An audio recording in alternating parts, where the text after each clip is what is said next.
And we have Representative Bosch with us from Legislative Management as well again today. Okay, then we need approval of minutes from the August 7th meeting. I'll move approval. Second? Senator Dever, Senator Axman. Discussion? Hearing none, all in favor signify by saying aye.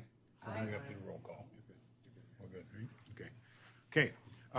This morning, we have a couple things, housekeeping things before we start. If you're going to speak to us this morning, we ask you to sign in at the table over there with your information. And if you have written testimony and you have it online and you haven't sent it to us yet, Victoria's email address is up there. Please send it to her and then she'll get it posted on the site for everybody to view afterwards, okay? We appreciate that very much. Okay, this morning we're going to do the same thing we did last week and we're going to ask everybody to step forward. Please identify yourself and who you're representing here. We're trying to allow 5 to 7 minutes of speaking time and then a couple minutes for questions and answers afterwards. Okay, we have some people online. If the online gets filled up a little bit fuller, we're going to flip back and forth. We're going to do one in-house and then one online to try to give everybody a fair shot at being able to talk to us today. Okay, Senator Axman, anything? No, thank you, Chairman. Okay, we are ready to start then. Please step forward. Good morning. I'm Dr. Bradley King.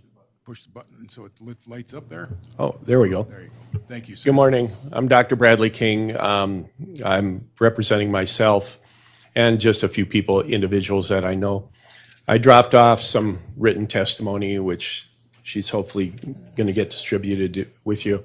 And I just want to hit a couple of highlights of of my input on this, and that is, number one, I don't think anybody's against outlawing 7-0H. In fact, the feds have already done this. It's a federal crime to do this, so that issue is pretty much over and done with. One of my concerns is I'm a retired dentist, and I used to deal with a lot of people in a lot of pain.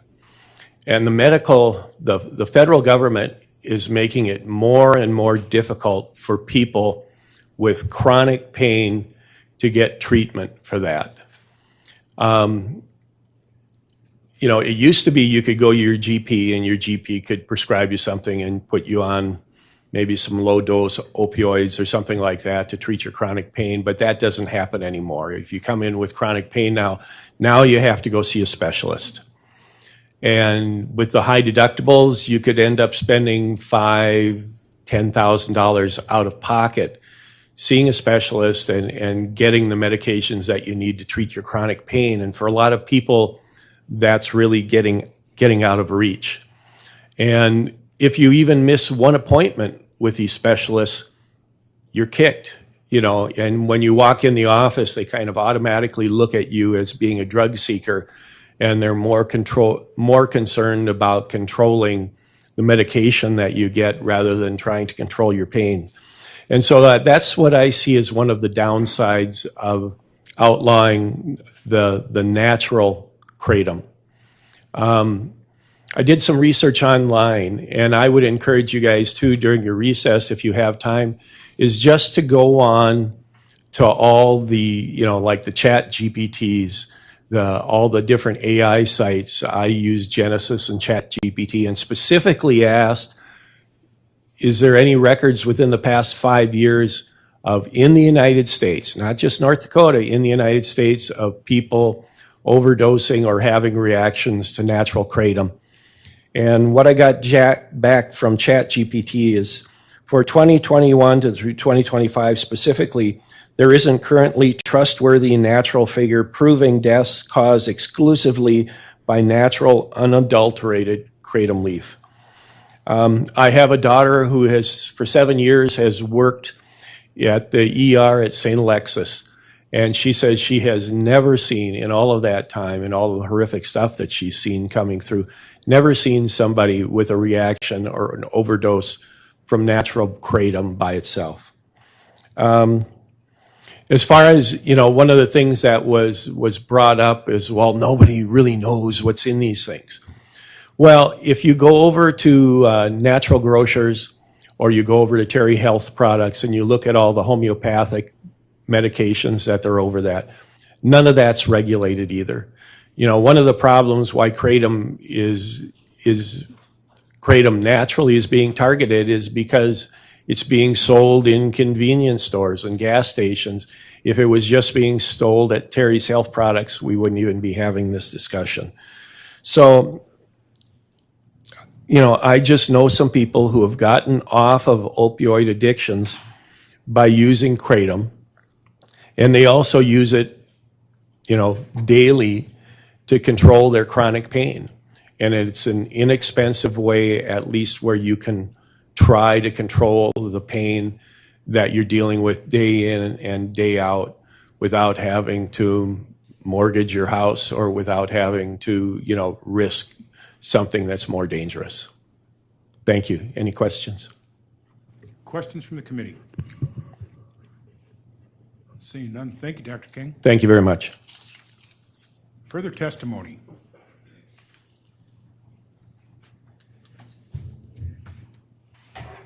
Mr. Chairman, I wonder if Senator Hogan is a member of legislative management, if you'd like to invite him. Just watching? Okay. Thank you, Senator. Thank you, committee. My name is Shelley Gunderson. I'm here with my husband, Greg, my daughter, Lexi, and we are concerned citizens. And we lost a child 7 years ago, our son, Nick. Our beloved Nick was just 31 years young when he died in Bozeman, Montana in 2019. He was a loving, kind, compassionate soul, but aren't all of our kids? And this is him, active as heck, healthy, brilliant. He was a great student, a wonderful friend, and a wonderful son.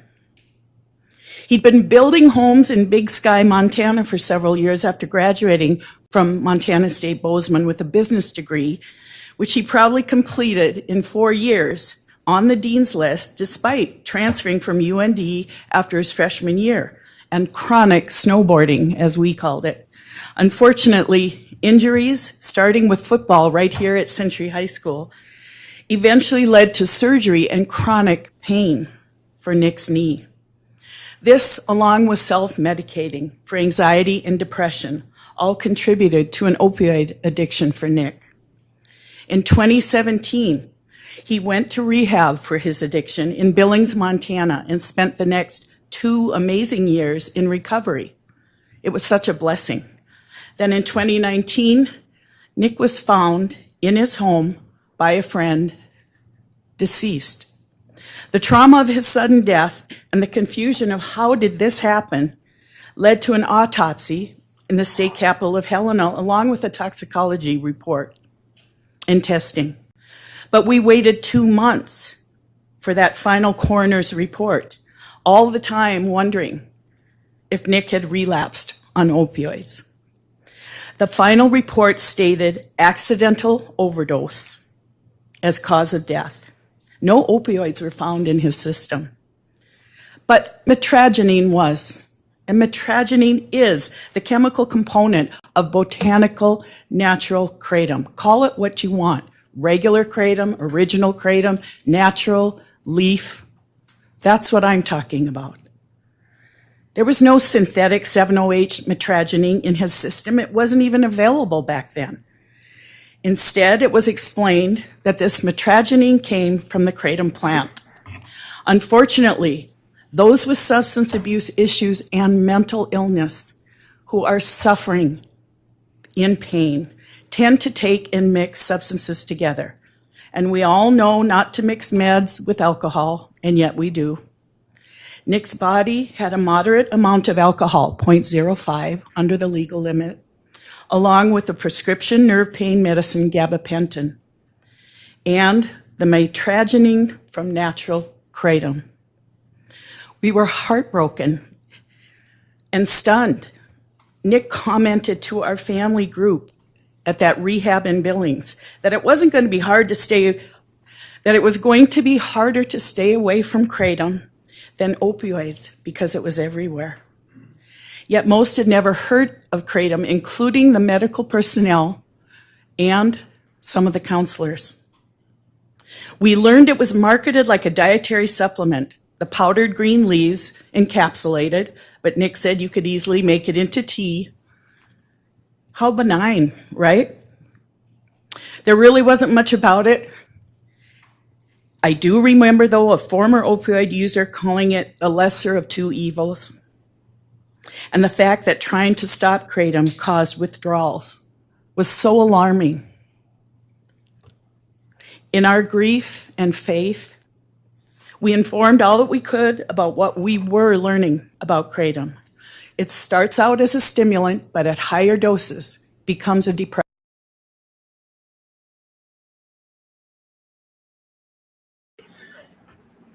Man, It affects the same receptors as opioids. Our United States Drug Enforcement Administration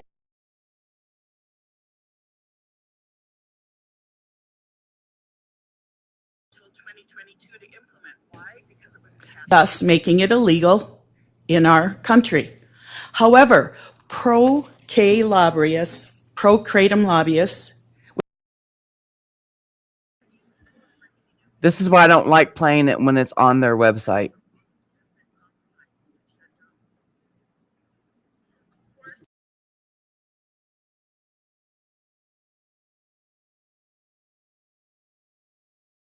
Asia, okay? It's right above Australia in there. And I apologize, this is not even an updated map. It's a year old. Indonesia tried to ban kratom in 2016, but gave it until 2022 to implement. Why? Because it was a cash crop, and their farmers need to adjust. It affected their economy. So they postponed it again till 2024. So why do you suppose we're getting an influx of synthetics when the natural has been compromised and shut down? Of course, natural producers are conveniently against synthetics coming out. It's cutting into their business and profits. We've got to follow the money. But just look at where kratom is banned. It is illegal in the places that are red. Obviously, Russia's huge. It looks very overpowering there. But why do we in the West, where the green is, where it is legal or legal and unregulated or regulated, or legal not for human consumption, only for veterinarians, why are we so slow to see what these other countries are doing? Japan, Russia, Australia, right close to Indonesia, they have made kratom in its natural form and synthetics illegal. They have outlawed it. Until the governor's ban Wednesday, students at Century High School could run across the street at lunch and buy a number of different kratom products and beverages at the gas station readily available to anyone at any age. Yes, synthetic 7-OH mitragynine is now on the scene in frightening potencies, but the original form of mitragynine comes from original kratom. Call it what you will. Like I said, the research has revealed opioid tendencies in the latest studies, and obviously we need more. And just like marijuana, this plant-based kratom is cultivated and produced to be stronger as time goes on. How do you regulate kratom when it's constantly evolving? Why not ban the original unsafe culprit, the original kratom? We are thankful for the awareness of kratom's danger and that people are becoming aware.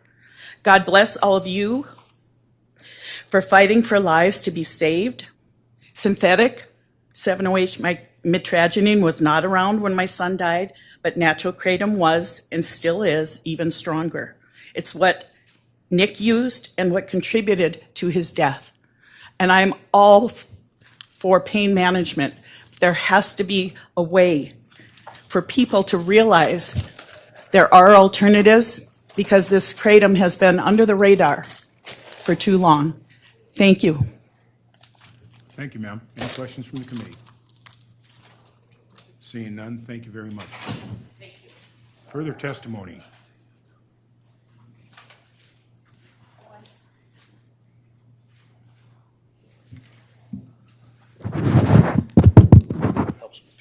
Thank you.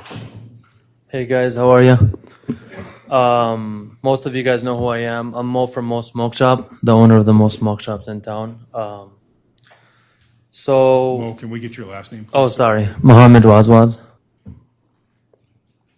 We're gonna ask you to spell it so we get it correct in the Yep, minutes. Mohammed. Last name is Wazwaz, W-A-Z.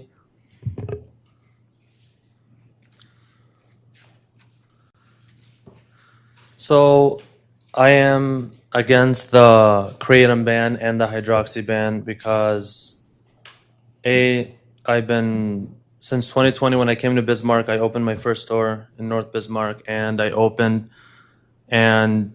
made sure that before I put any brand or product on my shelves that everything should be tested, regular.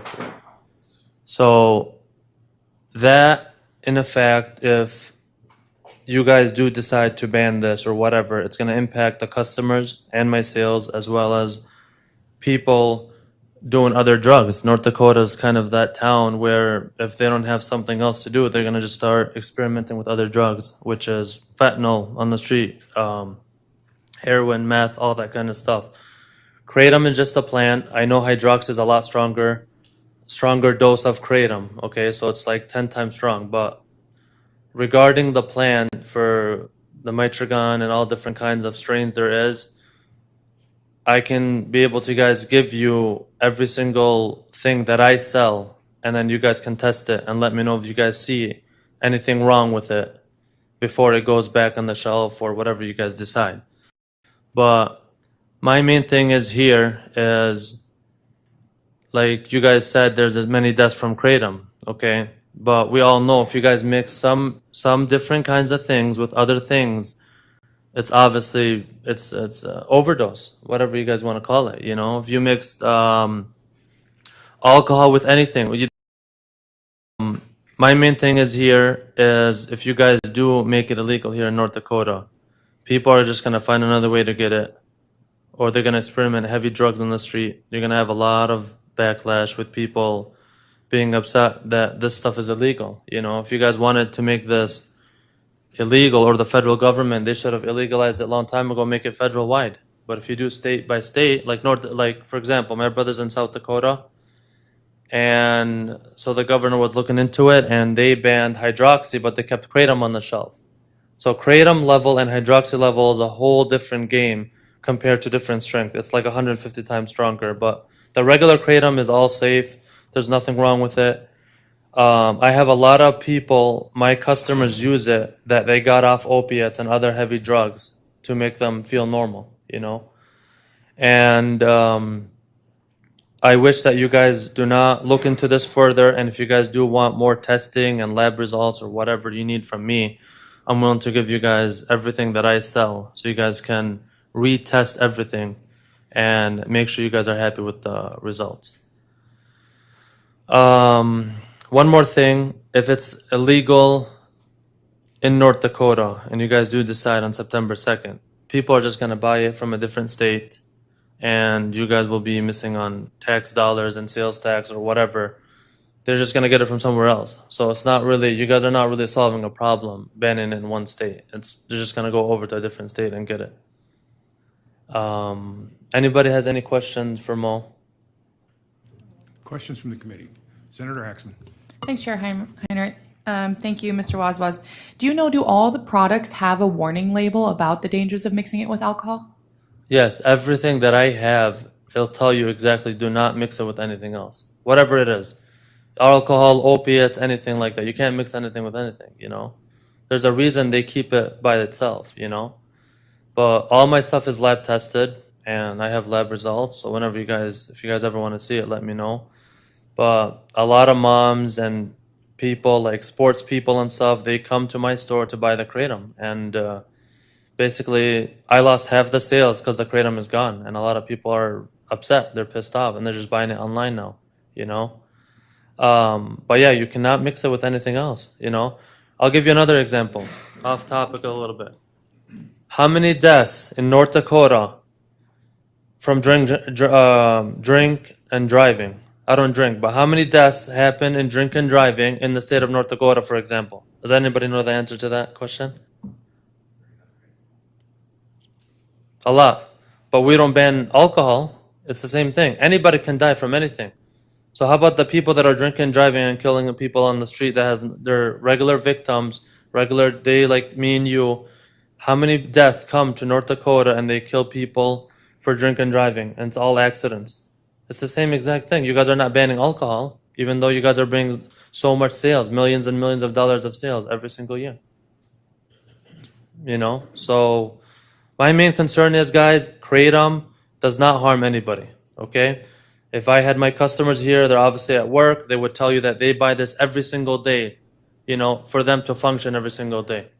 They don't want to be on opiates where they make them lazy, depressed, suicidal, all that stuff. They want to be happy. And I have a lot of customers that buy my kratom every single day.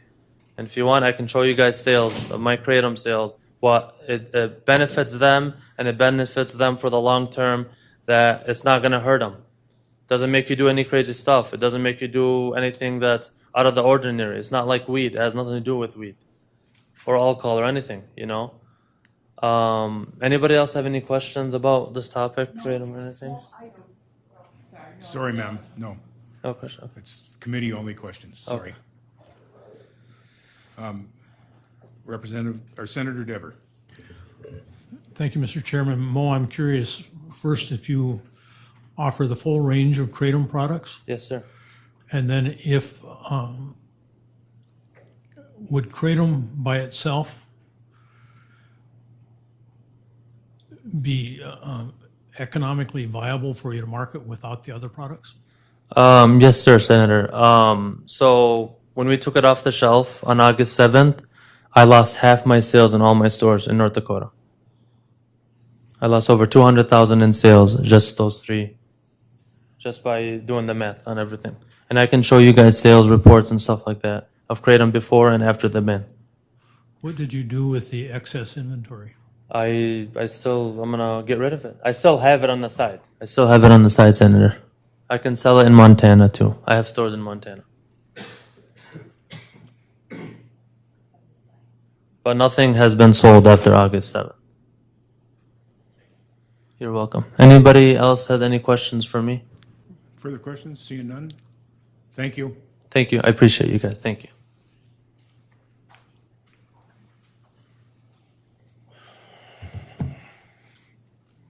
Morning, Mr. Chair. Madam Chair, members of the working group, my name is Scott Meskey, and I'm here representing the American Kratom Association. I want to introduce today Dr. Jack Henningsfield from Johns Hopkins University School of Medicine. He has worked extensively over decades with the Food and Drug Administration on regulations on addicting substances and the DEA on the enforcement side of the issue. Doctor? Scott, Yes, sir. could we get your lobby number, please?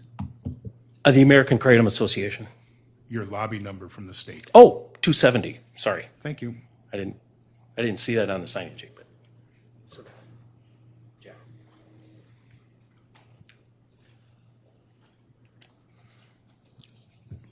Thank you for the opportunity. I'm Jack Edward Henningfield. I grew up in the neighboring state of Minnesota. I've been at Johns Hopkins since 1978. During that time, I joined the National Institute on Drug Abuse in 1980, where I was assigned to work with Dr. Surgeon General Koop in 1981, and that got me more interested in science serving policy. I headed the first section at National Institute on Drug Abuse that worked with DEA and FDA on drug scheduling issues, and I've been doing that ever since. I'm still at Johns Hopkins. I'm at Penny Associates. I consult on science advising to the American Kratom Association, and I've been involved in litigation related to kratom. I developed medicines for addiction and pain and other disorders. Quick comment on a couple of the earlier comments. The person talking about pain and unmet pain needs is real and important. And that does drive people to alternatives that aren't always healthy, like heroin on the street. Kratom is one of the safer alternatives that people are turning to. Another comment about the last speaker. If kratom is legal on the market, you can regulate it and you can insist that everything sold legally has labels that you approve, or they can't be sold. If you take them off the market, well then all you've got left on the market is the black market stuff that is unregulated, and that's not healthy. Another comment about DEA's role. I've been working with DEA for decades, and I co-publish with people, former DEA scientists and FDA to this day. And they will tell you that in 2016, they proposed scheduling mitragynine and 7-OH on the basis of advice from FDA, that they withdrew it, not because of political pressure. They assured me if it had morphine-like addiction liability, which is in the law, it would have been scheduled. They said the science didn't support it. We looked more closely, and we were concerned that banning kratom would further fuel the emerging opioid overdose epidemic. And the only time I've ever seen DEA and NIH line up against FDA was back in those years. Now FDA has finally got it right, and FDA recognizes that natural kratom has a place, shouldn't be banned. 7-OH does meet the morphine addiction liability standard in terms of animal studies showing that it functions more like morphine, including respiratory depression. So it meets that standard. Mitragynine does not. I did one of the studies where we pushed the dose using the FDA model of mitragynine literally as high. The goal of the study was push the dose until the animals died, or we could not literally pump more into their bodies. And we were unable to kill animals. 5 different species have been tested: dogs, mice, rats, rabbits, monkeys. Mitragynine has a very benign profile. That doesn't mean it's impossible to overdose, but it's, as FDA now states on its website, FDA is in line with DEA and NIDA that deaths by mitragynine or kratom alone are rare. So if you regulate, you have the opportunity to make sure that what people buy, like my bottled water here, has standards for impurities, which this is not distilled water, but there are standards, and that's what we need in the marketplace. The science, I'm going to leave the introduction of a book that I published last year, and it was the leading researchers worldwide doing kratom research. And it was literally in press when 7-OH became a national issue, when FDA, DEA, and NIDA, my old institute, lined up and said 7-OH met the standard for morphine addiction-like liability and should be scheduled and banned. And that has not formally happened, could be any week now. But so we added that issue to the book. And I'll leave it because the first chapter is an overview of all of the science in the book, and I think it addresses a lot of the issues. If you're looking for any science, my own library has about 1,200 articles, and I think I can tell you where the science is strong and where it's weak. A couple of other points. Who uses kratom?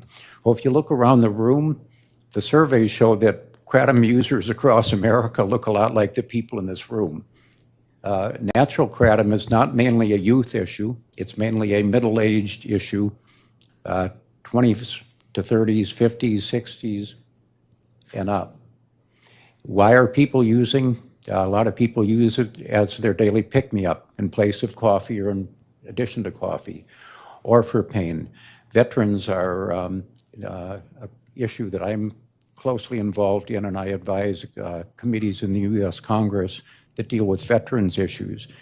And General Jack Bergman from Michigan, retired Marine general, will tell you that, remind us that 30 or more veterans commit suicide every day. And he's interested in making sure that kratom is available because that is one of their resources. I'm also advising their committee on the development of psychedelic-based medicines. And that's not, here, go use psychedelics and do microdosing. It's, their committee is how do we do it right? And at Johns Hopkins, there's a lot of research on regulated medicines, not free-for-alls. So veterans are, I think, a good case in point of a very diverse, widely spread population across the United States. And we need to provide their pain needs and their post-traumatic stress needs and their needs for depression where they are, including in small communities, in rural communities, not just in big cities. And they're particularly hit by these issues of under-access to pain medicines. For some of them, kratom is their go-to. It works better. Just like for my wife, all the best medicines at Johns Hopkins don't help her acid reflux issues. For her, natural treatments that are not approved by FDA work better. So I'm going to stop there, but there's a lot of science, and the science shows a clear line between natural kratom products and mitragynine and synthetic 7-OH. Any questions on any of the science or whatever? Questions from the committee? Representative Porter. Thank you, Chair Heinert. Doctor, so I did what a previous speaker said and typed it into Chat GPT, and it says a little something different than what we heard. The CDC, in their unintentional drug overdose reporting system, says that there were 152 deaths across 27 states. U.S. Food and Drug Administration has publicly linked kratom-containing products to dozens of deaths. And the Tampa Bay Times investigation found over 580 kratom-related overdose deaths in Florida in the past decade. So how do we balance a product that has post-mortem mentions with general public and over-the-counter sales, warning labels? I mean, how do we balance the dangers with what you're saying are some good attributes of it that, maybe Tylenol and ibuprofen don't handle? Sure, you've got to look deeper. The CDC report, I think, is a 2019 report that's out of those 150 where there were associations, they ended up with 7 that were kratom only. And then in the same article, they referenced a Colorado study that said when they had a group of people that were mitragynine only, they went back and they were able to get samples from all but one of the people. They all had other drugs in their systems. So you've got to dig a little bit deeper. And the FDA most recent warning, and if you go to FDA's current FDA and kratom website, the quote is almost exactly what I'm going to tell you. Deaths associated with kratom are rare and generally involve other substances. So FDA has come a long way since its 2016, 17, 18, frankly, hysteria that was out of line with FDA, or that was out of line with NIH and DEA. DEA has been more consistent. DEA for more than a decade has said kratom is a substance of concern. From my perspective, that's a good thing. They're monitoring it. Their National Forensic Laboratory Information System measures it.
treatment for veterans is sometimes different than treatment for other people.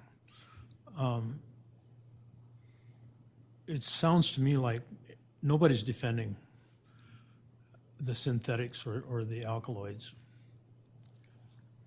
but they are the natural leaf.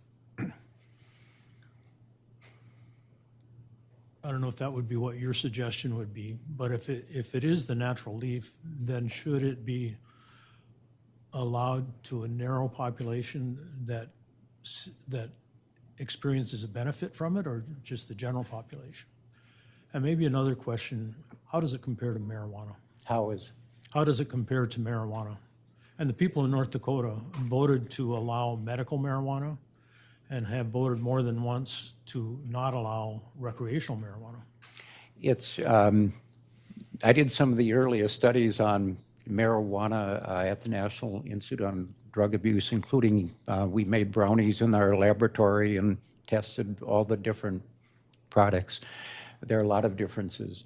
Marijuana is very widely used for its euphoriant effects and recreational effects.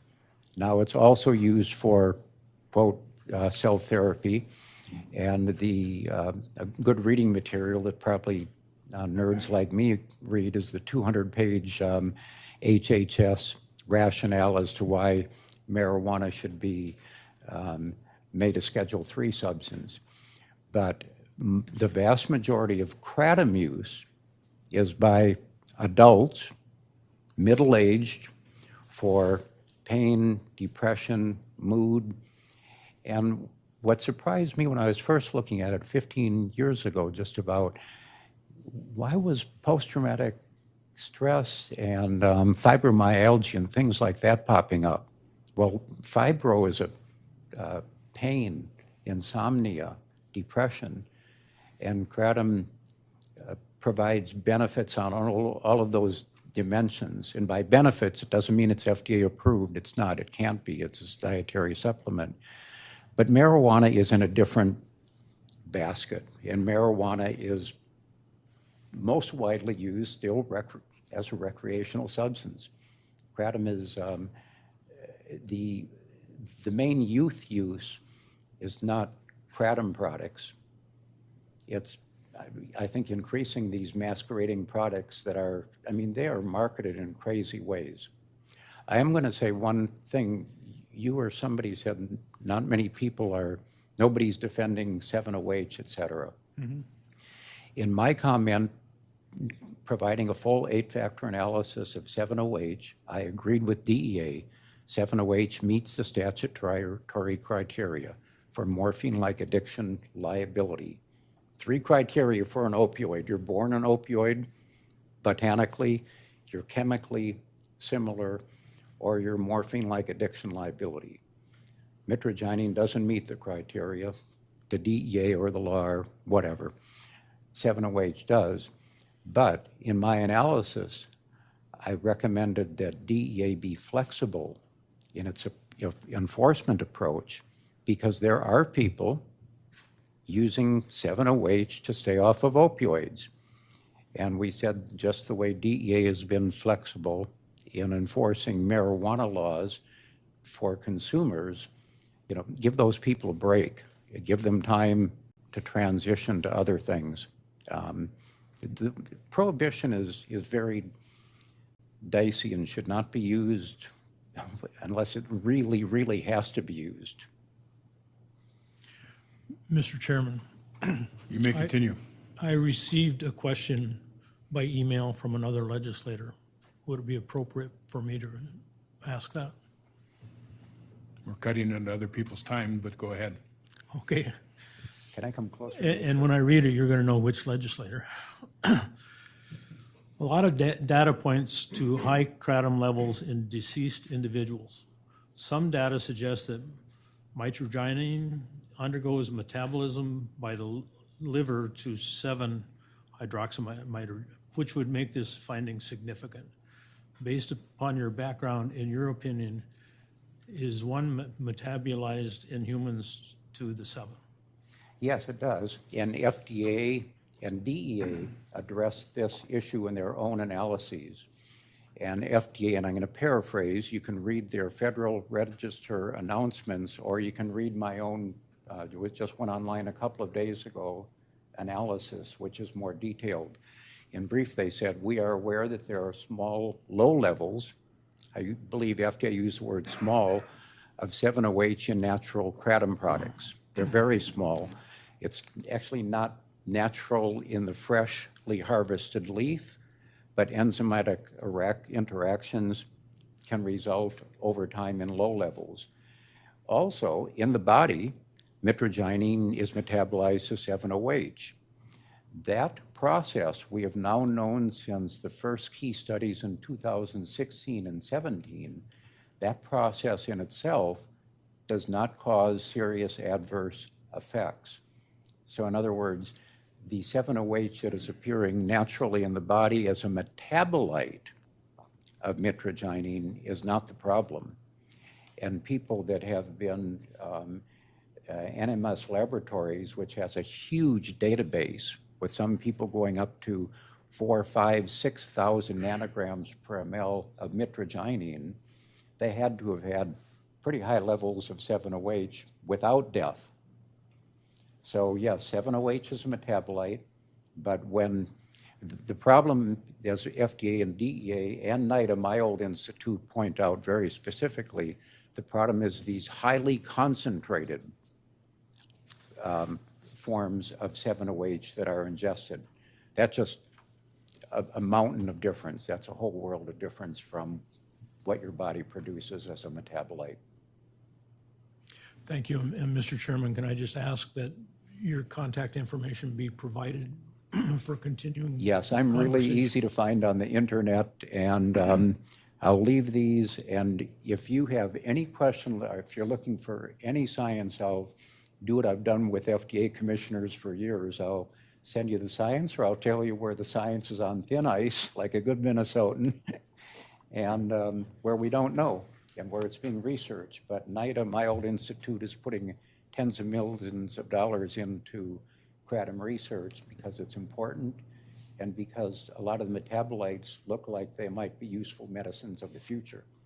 But don't hold your breath. That's a long process. Okay, thank you, sir. Appreciate it. Thank you. We're going to take one more in-house. Come on up, ma'am. And take one more in-house, then we're going to take a couple online. We have several online now that are also have their hands raised. So we're going to do one more in-house, then we're going to do a couple online, then we'll come back to one in-house and stuff like that, back and forth. Go ahead. Thank Good you. morning. Thank you, members of the Kratom Working Group Committee. My name is Chelsea Ridge. I'm here today on behalf of the North Dakota Public Health Association. The North Dakota Public Health Association represents more than 400 members working as public health practitioners, educators, researchers, and partners committed to protecting and improving the health of all North Dakotans. On May 5th, 2026, the North Dakota Public Health Association adopted a resolution urging the prohibition of the sale of kratom and 7-OH in North Dakota. Our position comes from a fundamental public health concern that these products are readily available in North Dakota without adequate safeguards, while evidence of their potential dependence, addiction, and other adverse health outcomes continue to grow. Kratom's derived, from the tree, produces the opiate-like effects in the brain. Our NDPHA resolution highlights the risks associated with dependence, addiction, withdrawal, seizures, liver toxicity, death, and other adverse health outcomes. Of particular concern to public health is the changing kratom marketplace. We're no longer talking about a tree or a botanical leaf. North Dakota consumers encounter powders, capsules, extracts, seltzer beverages, and highly concentrated products. As identified, these products have been sold without comprehensive quality control requirements, labeling standards, or age restrictions for purchase. This creates a significant consumer protection problem. A person walking into a convenience store or tobacco shop may see a number of products sitting along the shelf that are legal, consumer protective products reasonably assume that somebody or some regulatory division has determined that these products are safe, appropriately manufactured, accurately labeled, and are suitable for sale. However, they are not. For NDPHA, this is especially concerning for young people and individuals experiencing substance use disorders.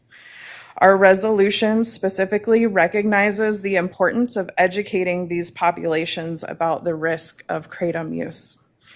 North Dakota is already working hard to address substance use and addiction throughout our state. Introducing kratom or opiate-like products into an inadequate regulated retail environment works against these efforts. North Dakota needs a clear and consistent statewide approach. For this reason, NDPHA resolution asks the Legislative Assembly to prohibit the manufacture, distribution, sale, and possession of kratom and 7-OH products and classify these products as controlled substances. It also calls for appropriate enforcement mechanisms, public health education, and treatment resources. Public health recognizes an important consequence that must be considered with any policy change. There are North Dakotans who are currently using these products, including individuals already dependent on them. If the legislature moves to uphold Governor Armstrong's prohibition, implementation should include education for consumers and a clear pathway to treatment and support for individuals experiencing dependence and withdrawal. NDPHA respectfully encourages this working group and the Legislative Assembly to take meaningful statewide action to protect North Dakotans from the risks associated with kratom and 7-OH. NDPHA supports prohibition rather than regulation because we believe public health risks outweigh creating or maintaining a commercial marketplace for these products. Thank you for your time, and I will take any questions. Questions from the committee? Senator Axman. Thank you, Chair Heiner. Thank you, Ms. Ridge. Just a question on what was the impetus that drove North Dakota Public Health to drafting and releasing the resolution? And then is that something that's voted on by public health officers across the state before passed? Yes, so there is a number of substance use prevention coordinators around the state at local public health who have been seeing in the retail space these products popping up and dealing with our schools and law enforcement. We've been seeing and aware of these products and educating on them since probably 2021, right after the pandemic. So as local public health practitioners, we've seen these products in the marketplace for some years now and have provided education on them. Yes, it's been voted on by all the members. It was authored by a public health professional and adopted by our governing council. Further questions? Seeing none, thank you. Thank you. We will now go online to take Laura.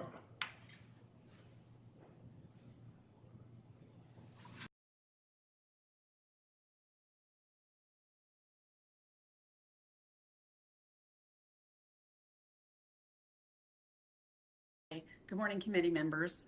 My name is Laura Romney, and I'm actually a 9-year kratom consumer, and I am also the president of International Plant and Herbal Alliance, which is a 501c3 that really focuses on educating communities throughout the United States, various cities and states.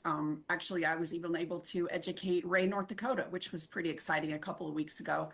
But the reason why I'm here is because I really want to echo a lot of the things that were stated, especially about pain control. Let me tell you quickly about my story. I have been a chronic pain patient for 14 years. I have a condition called trigeminal neuralgia, which is a severe facial nerve disease, often nicknamed the suicide disease. I've been through the gamut. Brain surgery, a stimulator implanted in my face, over 30 pharmaceuticals, and I was finally ended up on opioids, prescribed opioids, but a very low dose. I was just desperate because the pain was still so severe. and a trusted friend of mine suggested kratom, and I thought, well, let's give it a shot. And my life changed that day.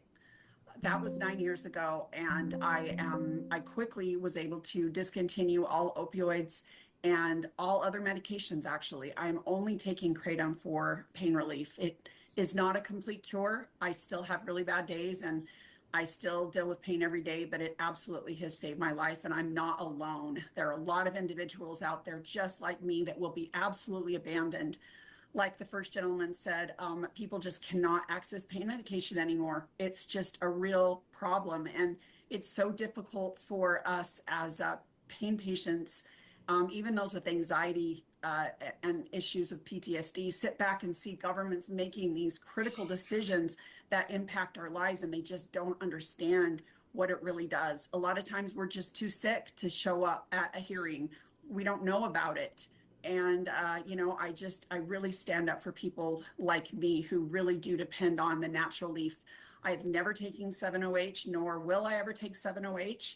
I absolutely advocate only for natural leaf kratom. And the push we have is regulation. That is the key. It does not need to be the Wild West. Actually, I absolutely do not want that. I want everything that's in regulation. I want an age gate, 21 and up. Make sure the packaging has, no attractive to children. It's sold behind the counter to adults only. Make sure it's laboratory tested.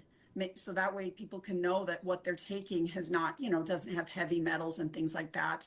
And, most importantly, make sure those levels of 7-OH are below that 2% line, which is the natural level for 7-OH in the actual natural leaf plant. So again, you may not know a lot about kratom, but it's just a powder that I literally drink in a blender bottle, and I drink it. And the best part about it is it does not make me feel altered. I took so many pharmaceuticals that literally made me where I couldn't even drive because they had such bad effects. And literally, it is like I'm me again taking kratom. So that's why it's been an absolute miracle for me. If you noticed, a few years ago, no one even knew what kratom was. No one even heard about it. A few people did here and there, but where this started coming, all the discussions about the deaths and the poison control and all the problems were right when 7-OH was introduced into the market. There were thousands of people all across the country that were taking kratom natural leaf with really very few problems. And now 7-OH hits the market and it blows up. And so again, I just highly suggest that you really look at the facts, look at the science, look at the poison control data, see that it absolutely corresponds with those 7-OH products. Also, I want to say one last thing about the kratom-related deaths. Those are kratom-related deaths. That means that was a small substance. You could say there's a Benadryl-related death. There is a Tylenol-related death. All those products may show up in the blood, but in most of the cases, they include things like fentanyl, which is, as you know, is a very lethal product. So again, I just want to plead with you to remember my face and remember the faces of the pain patients out there who will be impacted by a natural kratom leaf ban. And I really appreciate your time and attention, and I'm open for any questions. Questions from the committee? Representative Porter. Thank you, Chairman Heinert. So I guess my question kind of stems off of some of the things you said about laboratory testing and making sure that levels of 7-OH are below 2%. And how do we as a state put that kind of a regulatory framework in place, and who pays for it? Yeah, so my suggestion is to do a product registration, because there is a thing called a certificate of analysis that every product that is sold has to have, or they should have. And so that shows that all of the levels have been tested. It shows actually what's in the product so that you understand that that's what is actually in the product is what is on the label.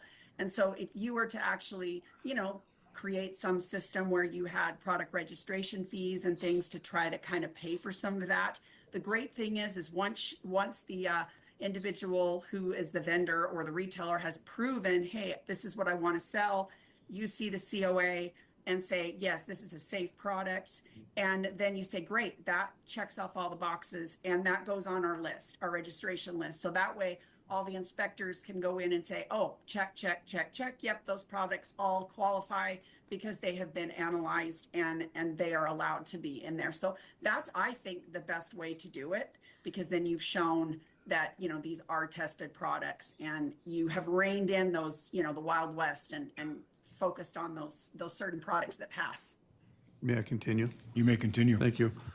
So then your product registration format, would that take care of then also what I would see as the chemists and the plant specialists' ability to do hybrid type plants that will increase the natural chemical formula of the product? And we've seen that in marijuana where they've been able to increase the levels over time with hybriding and other abilities that they do in the greenhouses.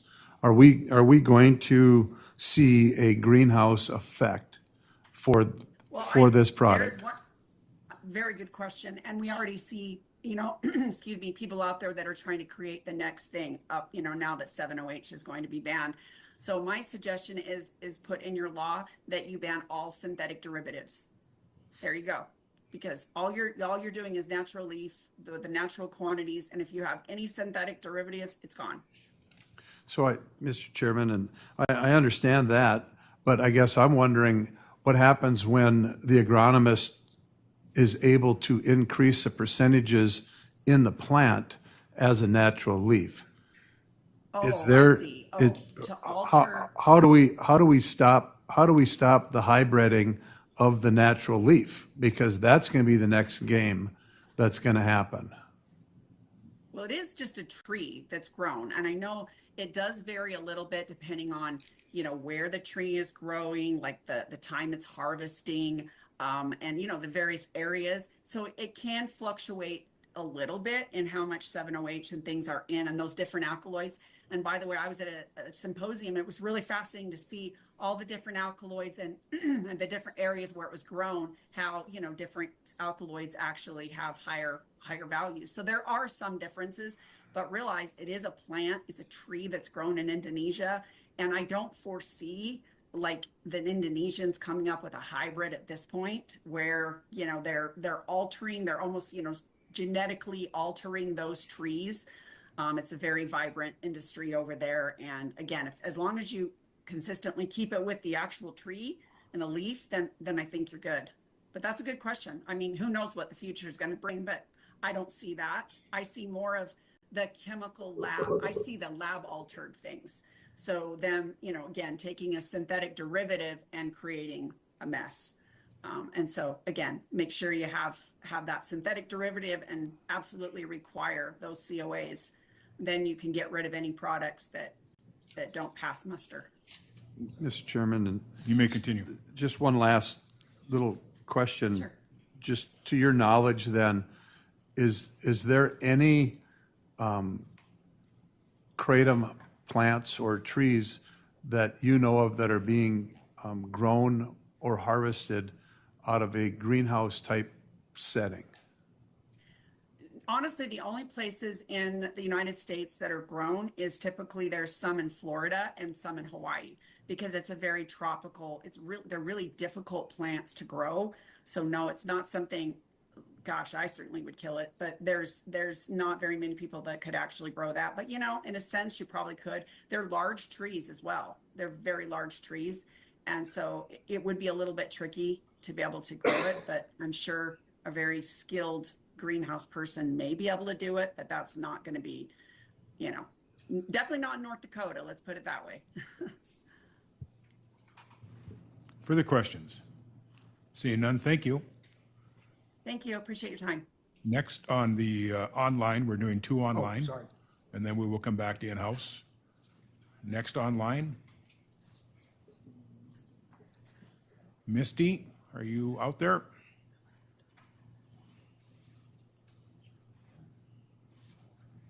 Hi, can you guys hear me? We have you, go ahead. Okay. Hi, my name is Misty Brown, and I'm a 47-year-old mother of 3 and grandmother of 1.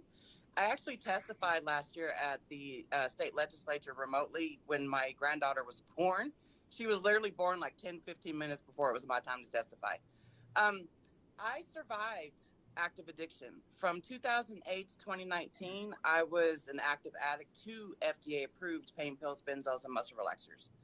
I was going to chronic pain management. I unfortunately was one of those people that slipped into the addiction side of it. And I accidentally found Kratom in June of 2019. I watched that documentary, A Leaf of Faith, and I walked into a smoke shop. The Kratom that I bought was lab tested. It was behind the glass case, and I was carded when I purchased it. I never in a million years thought that I could get out of active addiction.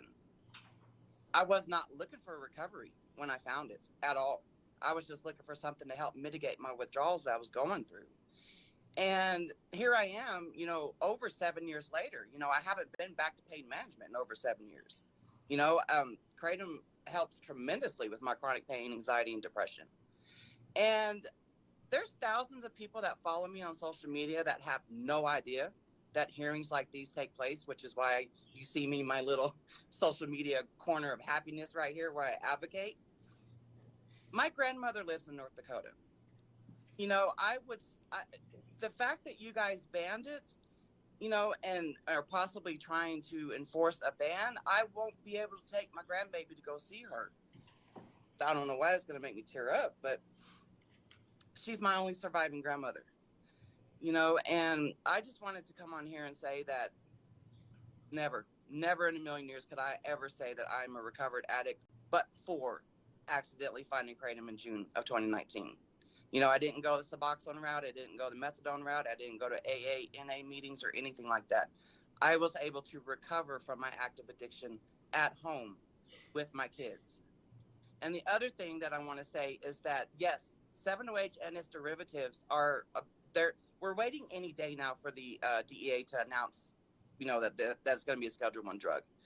And you're probably already seeing it now because your governor, took off Kratom and 7-OH.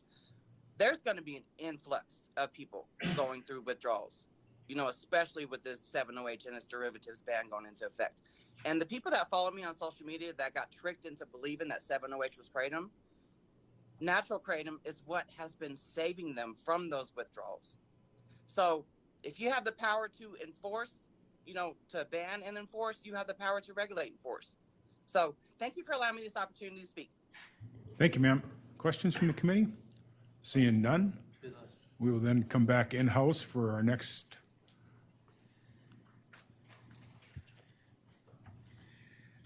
Thank you, Mr. Chairman, Madam Chairman. My name is Mac Haddo. I'm the Senior Fellow on Public Policy with the American Kratom Association. In 2016, the Food and Drug Administration proposed and recommended the scheduling of natural kratom under the Controlled Substances Act. The DEA, in an unprecedented move, withdrew that recommendation based on the science that was presented, which was evaluated subsequently by the Assistant Secretary for Health, Dr. Brett Giroir, during the first Trump administration. And in that evaluation, he said something that was critically important, and that was that the FDA's evidence and data was embarrassingly poor in its formulation. And that, of course, was something of great interest to a consumer advocacy group like ours, because the critical issue here is, are the kratom products that are available to consumers in the United States, are they properly formulated and safe for human consumption? And if there are products out there that were a basis for the FDA to actually look at scheduling, we needed to root them out. We started looking hard at what was happening within the kratom industry. I can tell you that there are some kratom manufacturers who are not happy with the American Kratom Association because we advocate for strict, strong regulations. And as an example, we found in the industry in 2016 through 2019 that there were some kratom manufacturers who thought that they could play amateur chemists, and they took the metrogenine, the principal alkaloid in the kratom plant, and they isolated it, and then they enhanced it using industrial grade solvents. In other words, they created an opioid. They created a dangerous, deadly product, and there was no regulation on it.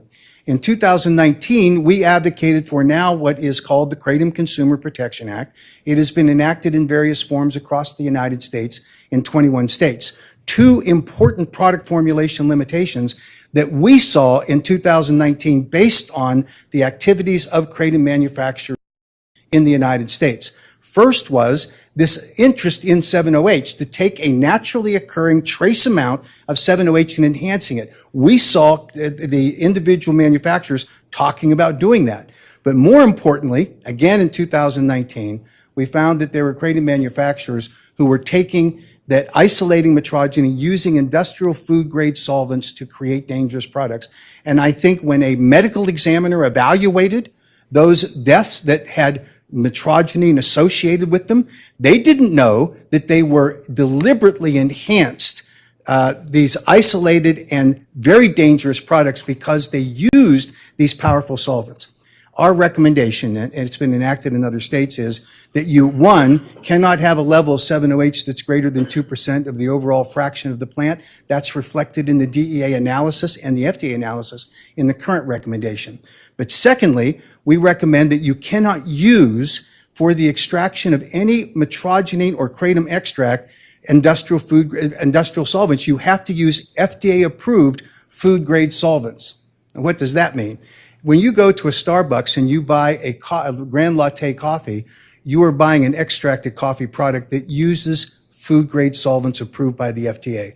That is the limiting factor that will take away these dangerous products that contributed to deaths that are referenced as kratom deaths, kratom only, and you'll hear grieving parents say that that's what the medical examiner did or told them. And it's true, but it's because they use these highly concentrated industrial grade solvents to create that dangerous product. Our legislation and recommendation to you is that you do not allow that to happen and put this limitation on regulations of natural kratom to ban industrial grade solvents and only use FDA-approved food grade solvents. Labeling is important. You need to make certain that the individual consumers can look at a label and know what's in the product, and we think that's very important. And age restrictions at point of sale are also important. But Laura Romney said something that I thought was very interesting and key to the regulatory structure that we recommend for you. And that is, if you want to protect consumers and you want to make certain that when they come into a store and they are buying the product, that product should be registered in the state of North Dakota, and it should be backed up by an independent certificate of analysis, meaning that the manufacturer has to produce for you a compliance document in the form of a certificate of analysis done by an independent lab that the state can approve. That's working in other states. That relieves the burden of enforcement on many state agencies, reduces the amount of money that you would otherwise have to spend. Then, if there is a complaint that is made about a product that is available in North Dakota on the shelves, you would require the manufacturer, the subject of that complaint, to produce an updated current certificate of analysis at their expense in order to justify continued marketing of that product in the state of North Dakota. That works, and that cleans out the bad actors in the system. And if you put appropriate fines on those people that are producing and selling and distributing into the state of North Dakota, you will find a safer marketplace along the way. You cannot, and this is just the reality of what we see across the board on all these products, ban everything or foresee every eventuality. Can someone get in and tinker with the metrogenine or the other alkaloids in the kratom plant? Likely true. But if you ban all synthetic derivatives, meaning that if you want to manipulate it, if you play games with it, that's what the FDA is doing, the DEA is doing. And if you look at their recommendations on the follow-on synthetics, you ban all synthetic manipulation of the kratom plant, limiting it only to food-grade solvents and making sure that it's backed by this independent COA. Every grieving parent should be respected. Their stories are tragic. But behind that, and it was referenced by Dr. Henningfield, even the Centers for Disease Control in the report that was referenced earlier had, thank you, had a reference to there are no standardized postmortem analysis done on kratom-associated deaths.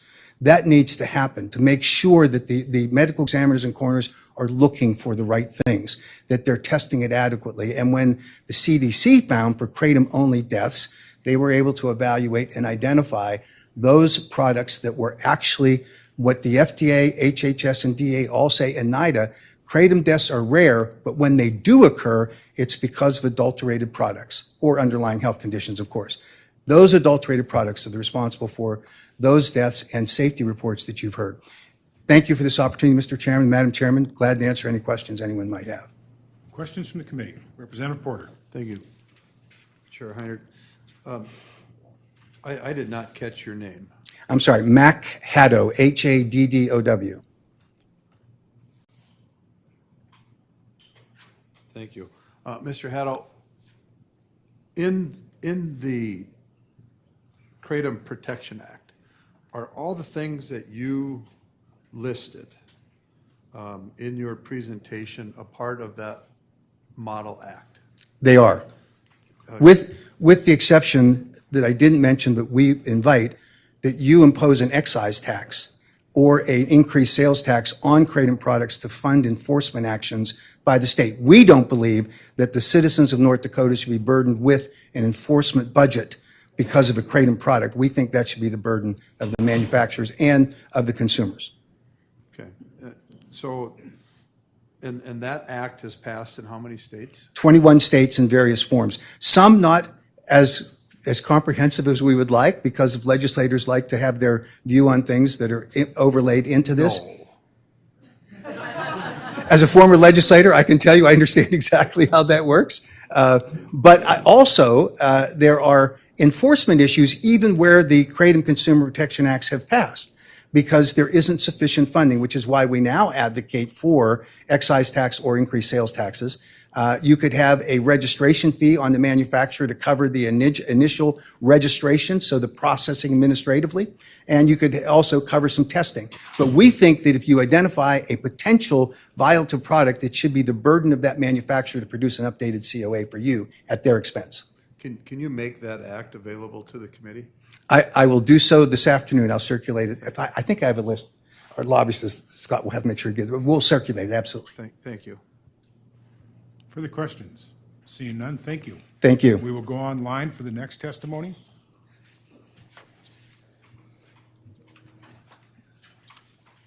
Jennifer?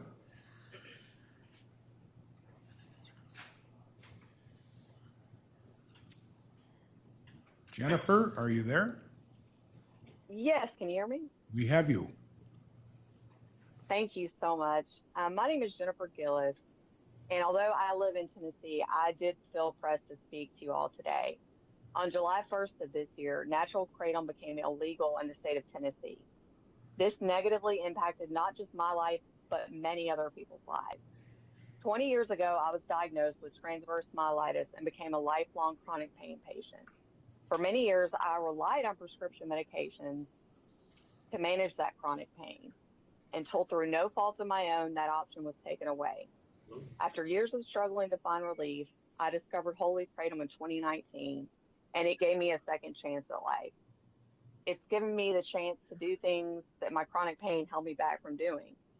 One of the biggest things that gets overlooked in these conversations is the people who are actually benefiting from natural kratom. And when it gets made into an unlawful product, those people are left behind to suffer. And not because of anything that we did, but because the 7-OH industry chose to falsely market these products as kratom products, creating confusion and causing harm in communities across the country. In Tennessee, we were turned into criminals overnight just for trying to have a better quality of life, and that shouldn't happen to anyone, especially when natural kratom has been around for so long. Honestly, most people have no idea what kratom is. So if it was a public health threat, then many of you would have already heard and taken action about it. It's been in the United States for quite a long time. But the only reason it's become a problem is, again, because the 7-OH manufacturers targeting the kratom name.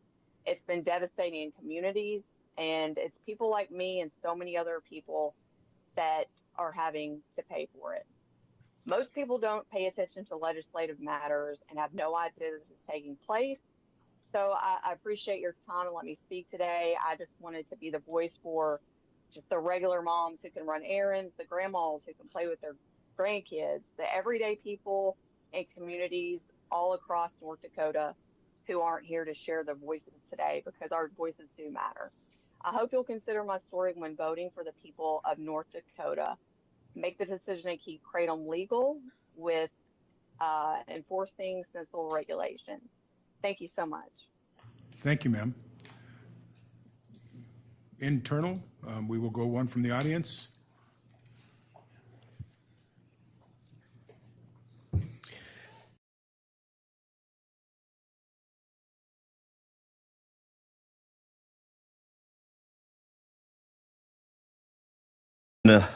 Enderlin, North Dakota, a little farm about 10 miles northeast of there. I really have no dog in this fight. I mean, I am a medical freedom guy. I am an individual liberty guy, and I talk a lot. I also have a lot of friends who are veterans who, and to be clear, I had never heard of kratom before about a week ago. And then one of my veteran friends told me about Armstrong's ban on this. And after that, out of the woodwork, people were contacting me. So I started digging into the numbers and what this whole kratom thing is. And again, 2 seconds of background on me. I'm an all natural guy. I don't believe in like cannabis, and I've had people try to get me to talk about, you know, the benefits of cannabis and all of. I'm not one of those guys. This is something different. You guys asked, you know, what's the difference between kratom and marijuana? There's a huge difference. I have, again, veteran friends. I have friends who are senators, people that you guys know who use natural leaf kratom. And I support public health by regulating like the synthetic stuff under reasonable regulations. But at the same time, I encourage you not to ban natural leaf kratom because it doesn't need to be banned. I gave Heinert at Axman this data point sheet, and you can reference that, and I will email it there. I'm going to try to stay within time. I'm just going to hit the broad strokes on here, and you can see in the key data points, I have references there, so you can go to every one of those reference points, and you can look this up. So, from what I could understand, and I'm not a scientist or medical doctor, but natural leaf kratom is nature's aspirin and it's ibuprofen all in one green package. On one hand, it's comparable to NSAIDs, nature's ibuprofen, or a botanical non-steroidal anti-inflammatory. It suppresses key inflammatory pathways, so it's like a leave. On the other hand, it's comparable to aspirin. Natural leaf kratom functions as one of nature's aspirins through its traditional profile as a plant-derived analogous, I'm not a doctor, I'm sorry, and a mild anti-inflammatory agent. Now, it was, we discussed here that, you know, can you overdose from it? You can't. It's like an aspirin. It's like Tylenol. If you take too much of it, it'll upset your stomach. As a matter of fact, a couple of the people that I've spoken to said that the first time they took it, that's exactly what happened. You can't overdose from natural plant kratom because if you do, if you take too much, your stomach will reject it. And as I've heard some testimony, you can't mix it either. Just like with aspirin or with a leave or something like that, if you drink alcohol with it, you're going to have problems. If you use other drugs like fentanyl, you're going to have problems. Those problems are there. We all know about these problems. And again, it's why I don't understand the rush to ban the natural leaf kratom. Now, I understand the 7-OH, and we can talk about this. This is all in this document that I pulled together here. 7-OH in natural leaf kratom is typically under 0.05%. Okay, I'll move to the end. This is my summary. Again, I'll provide it there. But the claim that 23 North Dakota deaths is factually correct per state data. That's between 2019 and mid-2026, but it's misleading as evidence against traditional kratom. Those figures primarily involve potent, synthetic, or concentrated derivatives, not the ordinary botanical leaf. And in most cases, they are polydrug with like opioids, fentanyl, that sort of thing. Sole kratom fatalities in North Dakota are 0. I'm going to say that again. There are 0 natural leaf kratom deaths in the state of North Dakota. That's from 2019 till right now. 0. And even the ones that are attributed, they are the 7-OH, and that total of 23 is a small fraction of overall overdose deaths in this state. It's a non-issue. We need you to wrap it up, sir. Sure. So, in closing, lumping natural leaf kratom with high potency synthetics overstates the risk and ignores that targeted regulation of concentrates and quality controls would address the real problems more effectively than a blanket ban. I would not to ban natural leaf kratom. And if you need to regulate something, it should be the synthetic products that have flooded the market. Thank you. Thank you, sir. Questions from the committee? Seeing none, we will go online to take the next one, and then we will do one more in-house, and then we will be out of time. Simon? Simon, are you there?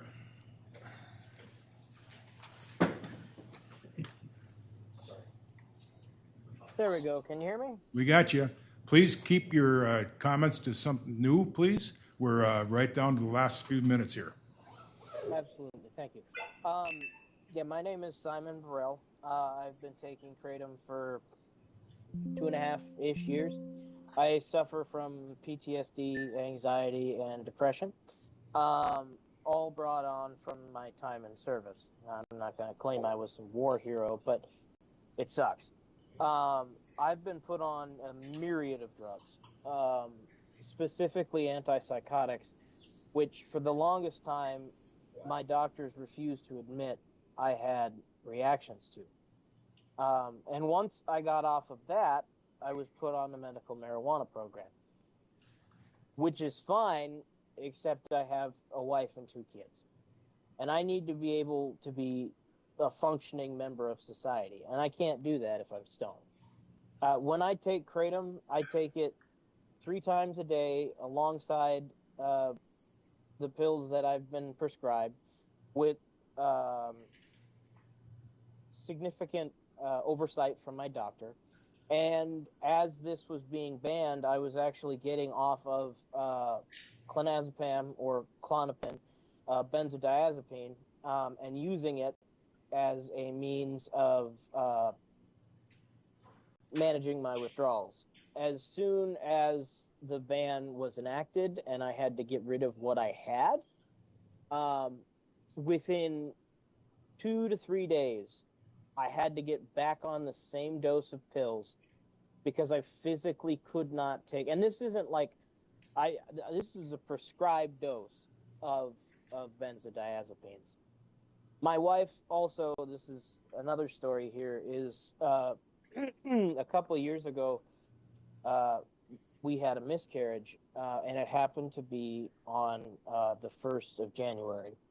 So when she went in, they weren't able to give her hydrocodone pills, and she was in excruciating pain.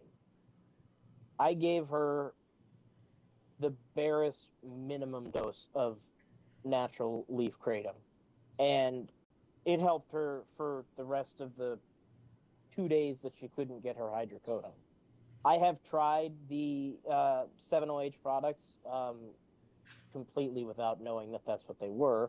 But I can say for a fact that, yes, those could definitely be extremely addicting. But there are those of us out there, and I was weeks away from being off of a benzodiazepine, and now I don't have the option of even, in my opinion, getting off of that medication. And when I'm on my benzodiazepines, I can't control when I sleep. So I act like a narcoleptic. When I'm on kratom, I can actually choose when and where I want to sleep. When I'm on my benzodiazepines, I could be sitting here talking to you and pass out within a matter of seconds, thinking that I'm still awake. Without kratom, my life would have been a huge mess, and I would have lost my marriage and my children. And I sincerely urge you all to realize that there are people who use this who aren't playing around with it. And like the last man said, and I know this personally because trying to figure out a dose for yourself is very difficult on some substance like that. If you take too much of it, you're gonna be puking your guts out for the rest of the day. So, again, can you overdose on it? Probably. But, again, regulations on things like 7OH products and the kratom that I use, I would buy from the internet.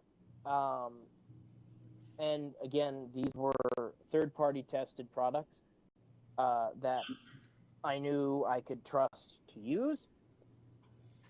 And I firmly push, or I would firmly push for, like everyone's been saying, testing and things like that. But kratom saved my marriage. And without it, I'm not sure what's going to happen. But it scares me.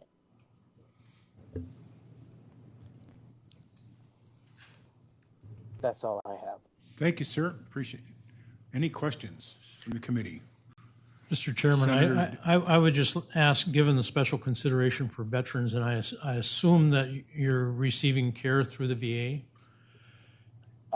Some care through the VA. Okay.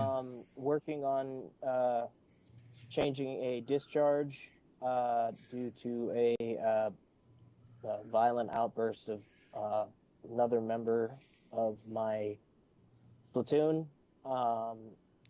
which ended in an altercation. But I am receiving minute amounts of benefits, as you said, for PTSD, anxiety, tinnitus, and migraines. So the but purpose of even my with that, question is simply, Simon, does the VA support your use of kratom? I have just recently started receiving benefits from, well, I've had them for a while, I just hadn't used them.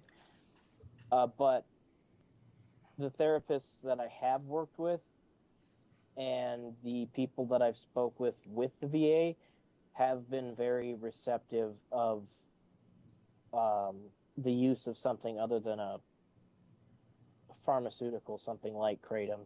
So to answer your question, yes, I'm sorry. Yes, they most definitely do. Thank you, sir. Appreciate it. We are coming back in-house now for our last presenter because we are out of time. I ask you to only speak to new information or identify who you're from and then what your thoughts, Yes, thank you.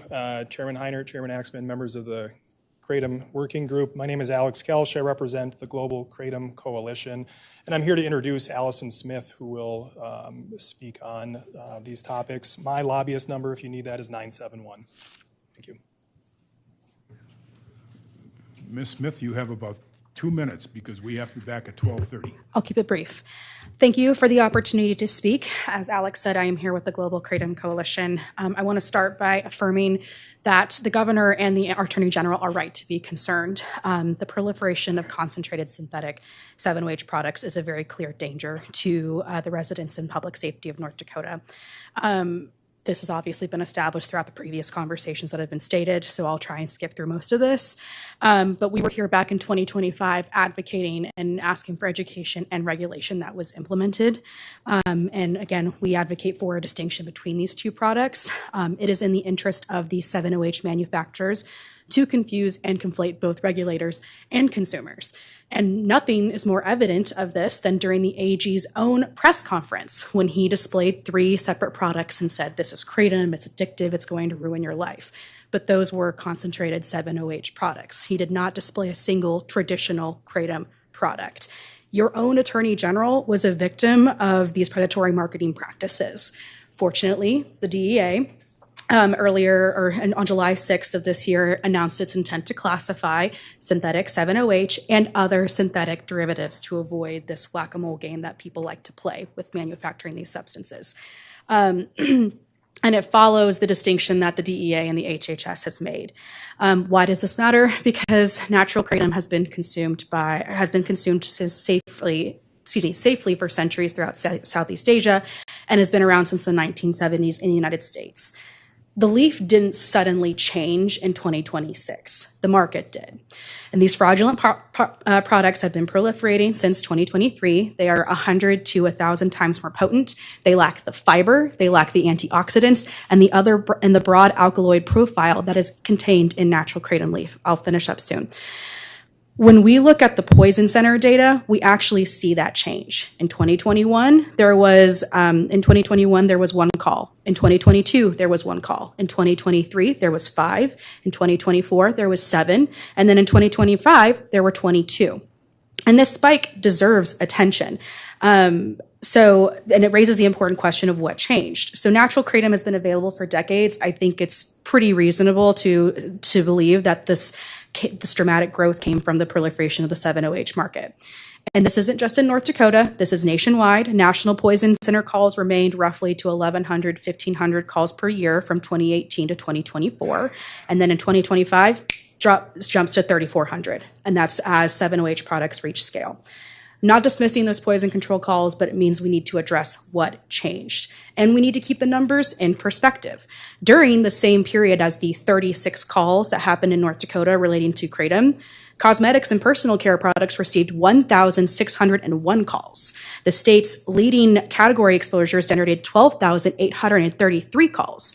Products that identify as kratom represent roughly 0.3% of that combined volume.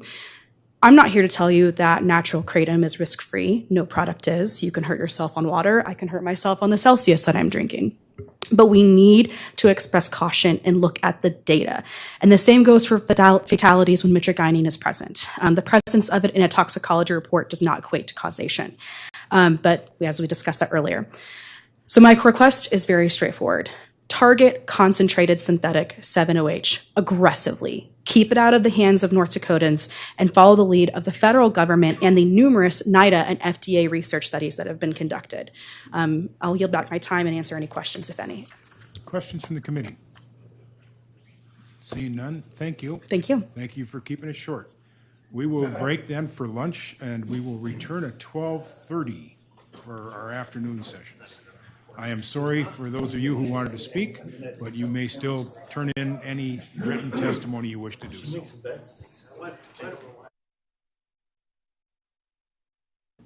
Okay, so now I believe they're going to go for break. Would they say 30 minutes or something like that? Yeah. I mean, we can sit here and chit chat if you want. Yeah. I am sorry that the screen is glitchy. Yeah. We cannot fix that. I don't know what. It's been dumb this whole time. Hold on. I got it. Yeah, there we go. You did amazing, Jen. Thank you. I was a little nervous because my phone was messing up and I was doing too many things at one time. Yeah, I don't You know. did amazing also, though, as usual. Every time I speak, I don't remember what I say. So I usually will go back. You know, you learn from yourself. You go back and rewatch your testimony if you can. So That's why I said super rough rider room. What the hell? I know. Yeah, they're not going to vote today. No, this is just them collecting information type stuff. The legislation's hearings, I believe, is supposed to be like somewhere like September 2nd or something like that. So those of you, you know, if there's a remote link at that time, you know, we didn't know about this remote link till yesterday. Yeah. It didn't even dawn on me till this morning. It took me forever. Like I was like, I kept trying to find, is there a remote link? Where can we get one? What's going on? And then lo and behold, you know, someone from the GKC got it for us. I didn't realize that it was going to be like a limited thing either, like the time and stuff. So Yeah. Yeah. Thank you, Nick. Thank you, Rebecca. they got AOL. They got AOL in North Dakota. Yeah, it started getting glitchy on my side. It usually happens like this when you're watching it through the website links instead of YouTube or something like that. It's usually always happens like this. Thank you, Rebecca. And then that Simon guy, man. If you guys, well, you guys can't see, but he's knitting. He's actually crocheting something on screen. And I think it's just so damn cute. I've always wanted to learn how to do that. I don't have like I can't concentrate long enough to figure out how to learn something new. I don't know. It doesn't look like there is, but I mean, the public comment part wasn't on the agenda, I don't think. Let me go look. Thank you, Shannon. Thank you, Jeff.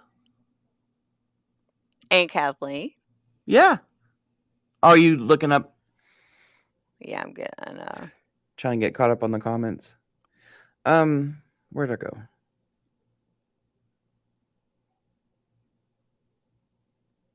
Oh, Charlene said she saw them. Say what? She saw the knitting. Oh, did you? It's so cute. Yeah. Extreme, Okay. yeah. So after the break, they're supposed to come back in like 30 minutes. So I don't know if they're going to go back to resuming testimony or not. But guys, this hearing is going to last another couple more hours. Yeah. Because there's going to be presentations by a whole bunch of people. So that's going to get interesting. That's when you can light the chat. That's when you can light the chat on fire. Oh, man.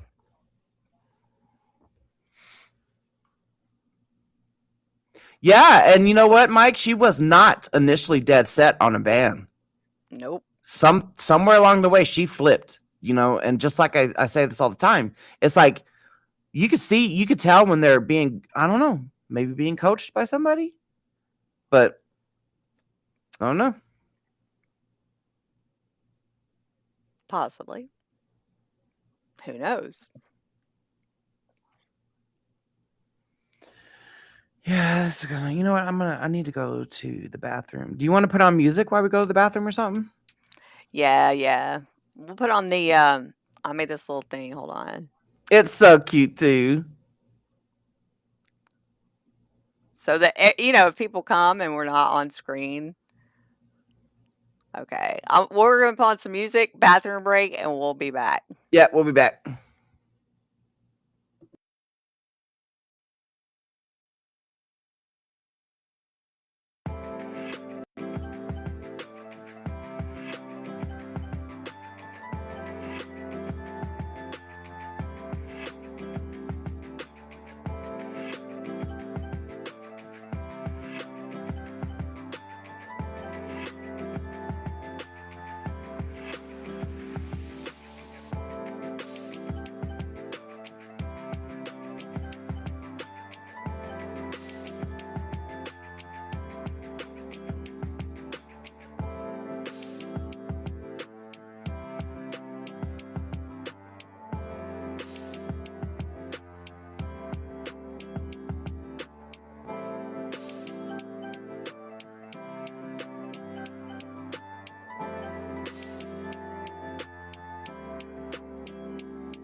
This music's pretty chill.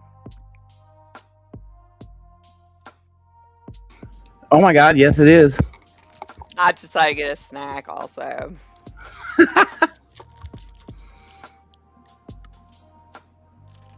at them little dudes. I was just re-listening to my testimony. Yeah. I feel like there was something else that I was going to try to say. Well, I always try to leave it off with, kratom is an exit from addictions, and 7-OH and its derivatives are an entrance into one. Yep. But I think they already know, especially when we watched their last Friday's working group. Yeah. But I mean, at least they're putting the work into it. Yeah, this is what your state should have done. Right, that's what I'm saying. Tennessee should have at least pretended like they gave her crap. I am still so upset with how Tennessee State Legislature did their stuff. Yeah.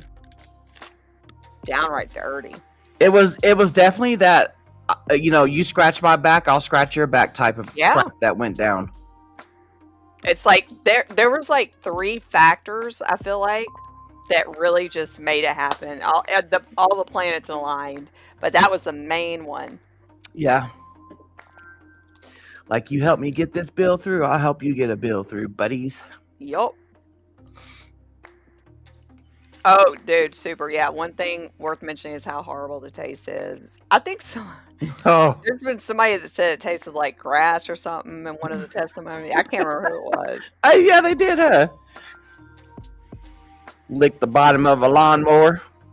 What's up? What's up? Chris? Medicinal plant education? Yeah, that's Chris. Yeah.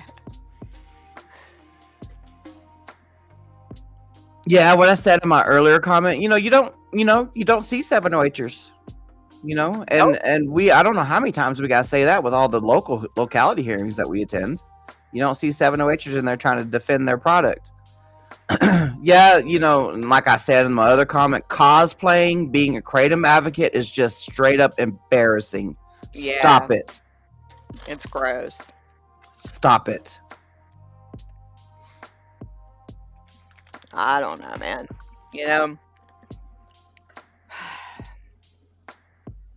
I don't know. Jeff? Dried grass with some dog poop. Are we talking about the white powder dog poop? Dude, I don't know where I heard this, but I heard it doesn't get white anymore because they changed the ingredients of the dog food. I heard that too. Yeah. Oh my goodness, I thought they were starting, and I was like, why do they have music? Dr. Jack did amazing. Mac came and brought the sermon today. Yeah, he did.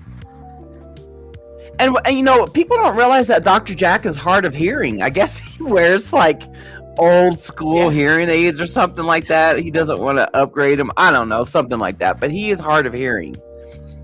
That one dude, that legislator dude that asked a question, he goes, oh, I do too. Hey, Charlene. We're just waiting for them to come back from their recess. Because there's still a couple more hours to go. Allison did amazing. Yeah. That one random guy? But I don't even... That was... What? I'm going to have to go rewatch his. But he only learned about it a couple weeks ago, and then he did his research on it.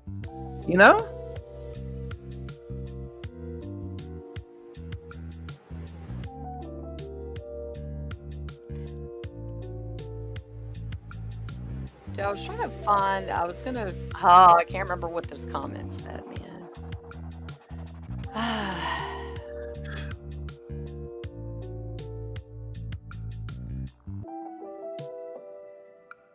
I was gonna be like, oh yeah, there was a comment earlier. I don't remember what it said now. So, go figure. I know, it's probably one of those where you wished you pinned it. Yeah.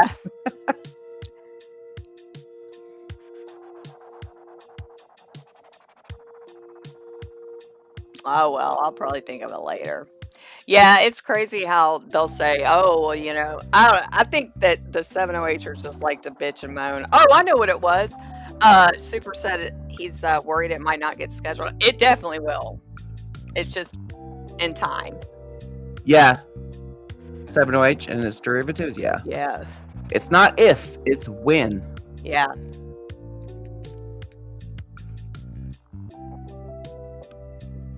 Oh, I want to go find what Dr. Jack mentioned about how he published something a couple days ago.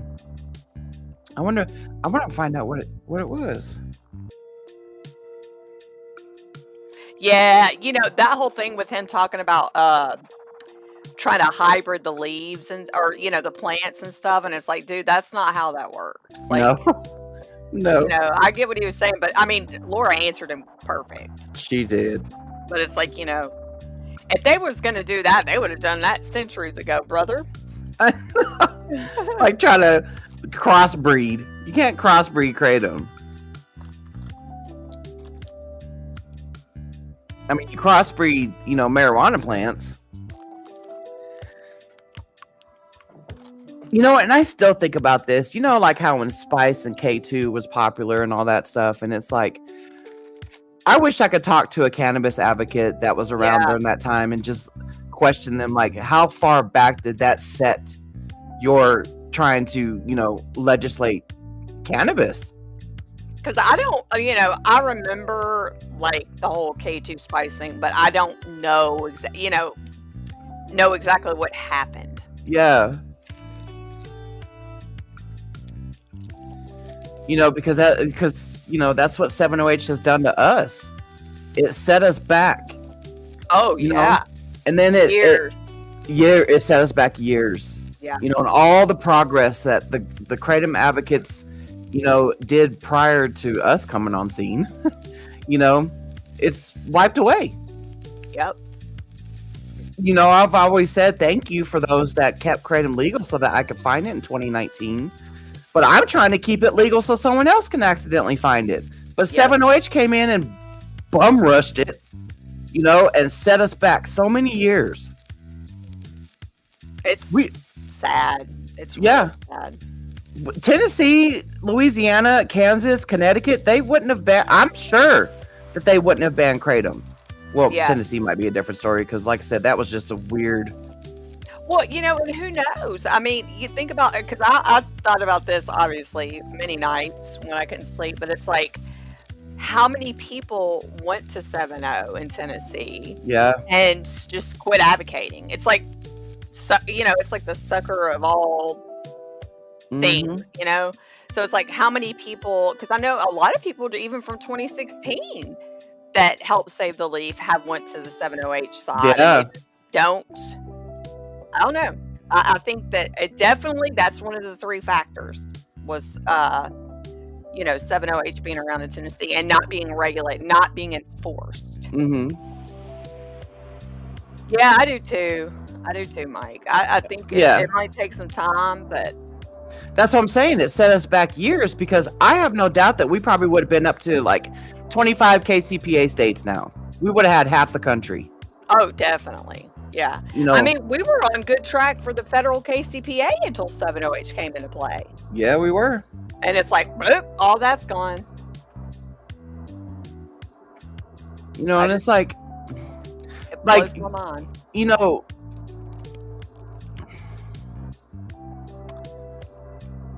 It's like I keep biting my tongue. I know. You know what I want to talk about, but it's like all in good time, my friend.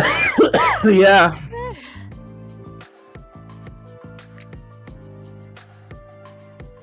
Well, people keep on saying, well, Mac's not used to be anti-prohibition, but at some point you have to, I mean, there has to be some type of safety standards, first of all. That, you can't just have anything out there, especially, honestly, I think they would have gone a lot longer if they would have just kept kratom out of it.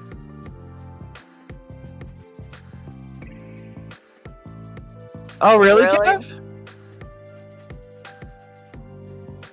I used to equate 7OH being the new spice, K2. But that right there was actually like fully synthetic. But either way, it still stole cannabis's namesake. Just like 708 just stole kratom's namesake. Just like freaking MGM 15 is stealing Cat's Claw namesake. Yep. Yep.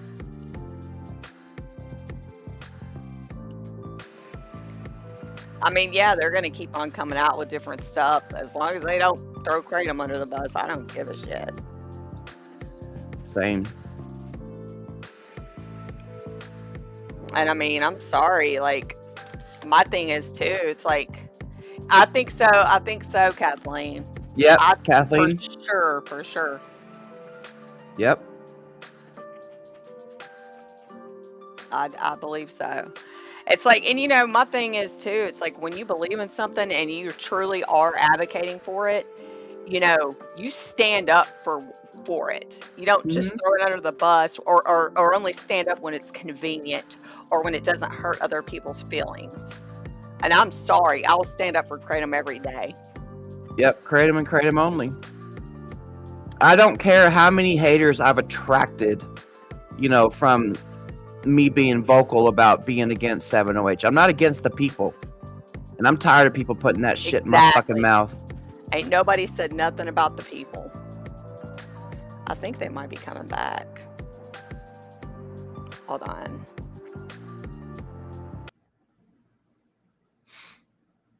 Oh.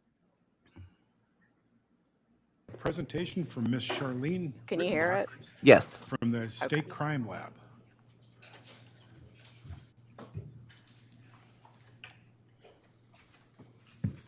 Yeah, the people that take a shit on Mac can eat shit. Totally. And that includes supposed kratom advocates who are now 708 sympathizers. Sorry, but we don't advocate for likes and views over here. Sure don't. We ain't trying to streamline a paycheck. And if people don't like it, they can move on. Mm-hmm. I don't. Mm. Oh, here comes the All the boards. time.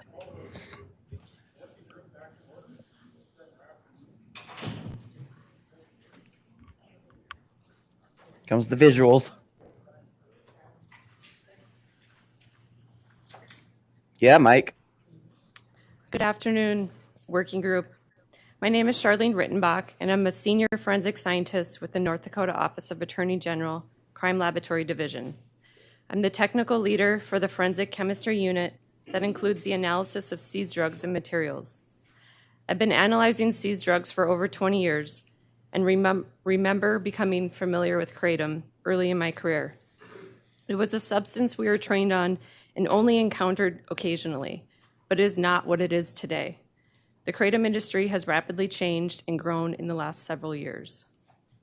Kratom is a tropical tree native to Southeast Asia where recreational uses date back centuries, with consumption by laborers and farmers looking to combat fatigue, increase productivity, and alleviate pain. When the leaves are consumed, it produces stimulant effects in low doses and sedative effects in high doses. Among the numerous alkaloids identified in the plant, the major alkaloid of metrogenine, here, and the minor alkaloid of 7-hydroxymetrogenine, also known as 7-OH or 7-hydroxy, are primarily responsible for the plant's psychoactive effects. In kratom's botanical form, meaning the leaf, 7-OH is stated to make up less than 2% of the total alkaloid content and occurs in trace amounts. However, 7-OH can be synthesized from metrogenine through a chemical reaction, and it also exists as an active metabolite of metrogenine. 7-OH is reportedly approximately 10 times more potent than metrogenine. Recently in the United States has seen a proliferation of 7-OH products. Evidence suggests that commercially available products, including extracts and synthetic formulations, contain a significantly higher concentration of 7-OH than in what is found in botanical kratom. These products are commonly sold on the internet and in retail outlets such as gas stations and smoke shops, in various forms including powders, tablets, capsules, and gummies. The safety profile of these concentrated products whether 7-OH or metrogene, remains unknown because no chemical clinical trials have been conducted to establish safe consumption limits or standardized dosing. Recently, an emergence of products containing 7-OH, which are often characterized by ambiguous dosages and misleading marketing, frequently are being labeled as natural kratom extracts. While sellers promote these products for their euphoric and opioid-like effects, evidence demonstrates that they may also contain other opioid alkaloids, such as metrogene, pseudo, and doxil. For this presentation, I'm just going to start referring to metrogene, pseudo, and doxil as pseudo and doxil, just to not be confused with metrogene itself.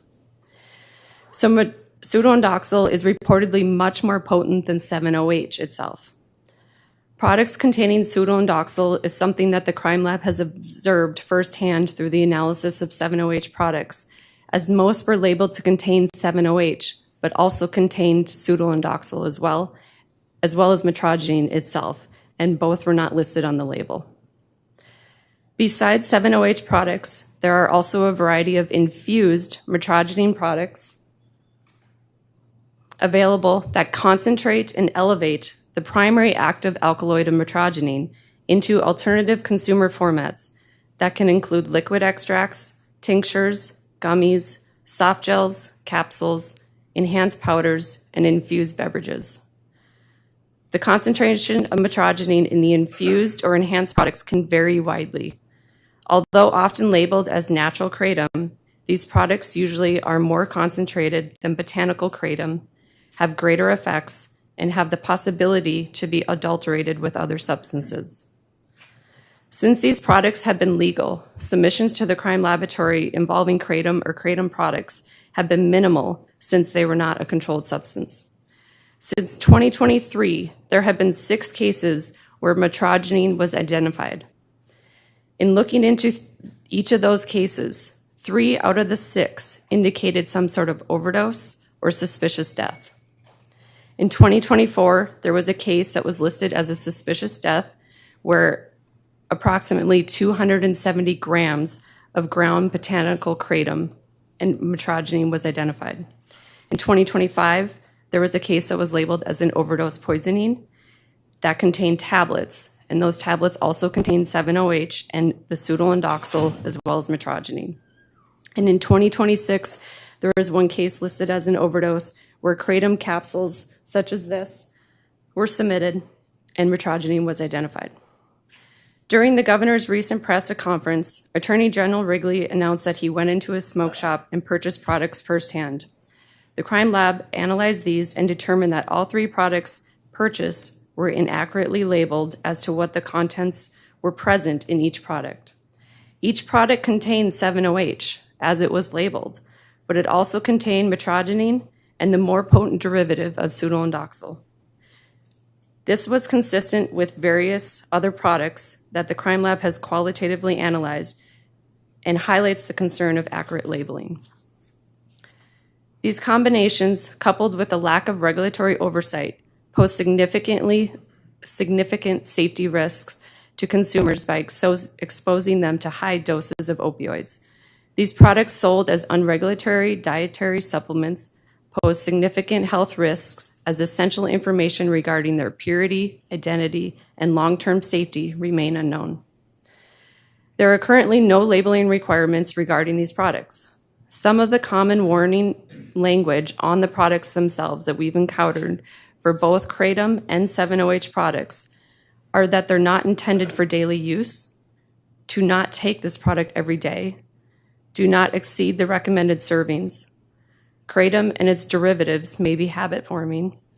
Kratom may be addictive. Do not use while pregnant or nursing. Do not use with alcohol or prescription medicine, and consult with a healthcare professional prior to use. The FDA has warned people not to take kratom because of safety concerns and the risk of addiction.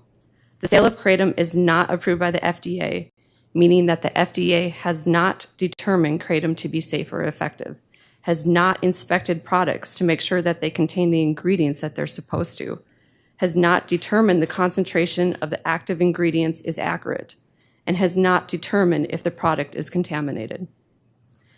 Since kratom is not approved by the FDA or regulated in any way, different products can differ in strength and often have unknown contaminants. Companies selling kratom aren't required to follow safe manufacturing regulations, and in 2018, there was an outbreak caused by Salmonella bacteria in kratom that made people sick in 41 states. Unregulated manufacturing can create risks for heavy metals and bacteria contamination. There are no prescription or overdose or over-the-counter drug products containing kratom or its known alkaloids that are legally on the market in the United States. According to the FDA, kratom is not lawfully marketed as a dietary supplement and cannot be lawfully added to conventional foods. Prior to the surge of 7-OH products and other kratom derivatives, 10 years ago, in August of 2016, the DEA announced its intent to temporarily place metrogene, the main alkaloid in kratom, and 7-OH into Schedule to avoid imminent hazard to public safety. In making this determination on kratom, the DEA stated then that available information indicates that these opioid substances, constituents of the plant kratom, have a high potential for abuse, currently no accepted medical use in treatment in the United States, and lack an accepted safety for use under medical supervision. An additional concern that was noted by the DEA was the wide variability of the concentration of the active components in available kratom products, leading to unpredictable effects when similar amounts of different products are consumed. Public backlash to the DEA's proposed ban quickly developed, and in October of 2016, the DEA announced that it would withdraw its intent to temporarily schedule metrogene and 7-OH because of numerous comments from the public that needed to be considered. Additional timeline details of kratom include, in 2021, the domestic market evolved away from the bitter powders to highly concentrated liquid shots and carbonated beverages. In 2023, poison center calls spiked as products continued to diversify. In 2025, the market inventory dramatically shifted toward the 7-OH products. While 7-OH is only a trace alkaloid in natural leaves, companies began chemically synthesizing and infusing it into ultra-potent tablets and shots.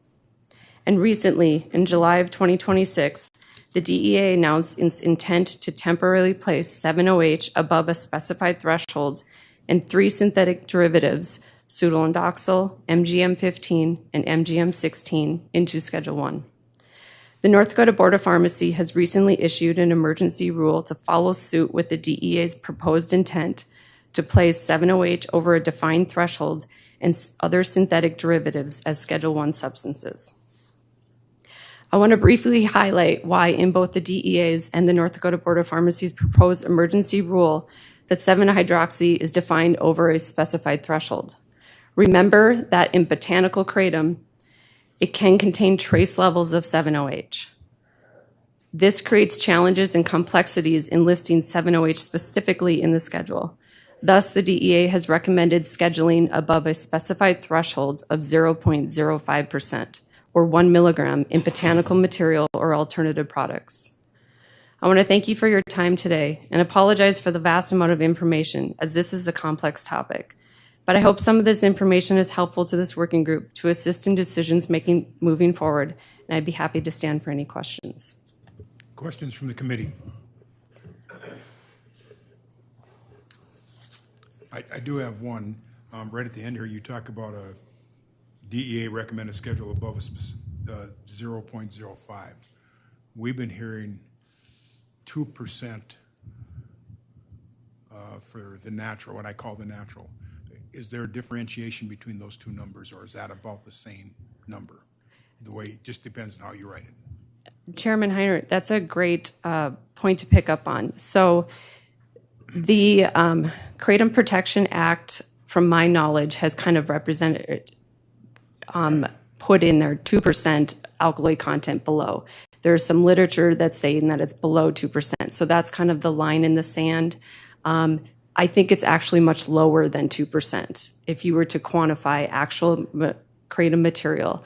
As stated before, it kind of, in fresh kratom, it is very minimal, but over time it can kind of break down into that 7-OH. So I think the DEA's determination of 0.05 is definitely scientific backed, and that's where they felt the 2% was probably higher than needed. Senator Dever. Mr. Chairman, I'm curious if the federal action addresses the availability from the internet. And if not, what is the state's ability to enforce? Can you speak up? You heard me, didn't you? My question was, federal action, does that effectively deal with the availability of the product on the internet? Or what is the state's ability to enforce? Senator Dever and Representative or Co-Chair Heinert, that is outside of my wheelhouse. The internet is, very hard to manage. Federally, that rule has not been enacted yet. It is just a proposed intent at this point. So do you know if internet purchases come through American sites or overseas or international? Senator Dever, I would imagine internet purchases can come from all over. Okay. Additional questions? Seeing none, thank you very much for coming today.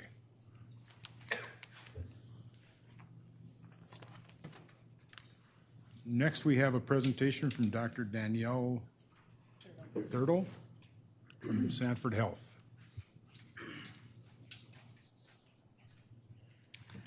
Right, I did bring copies.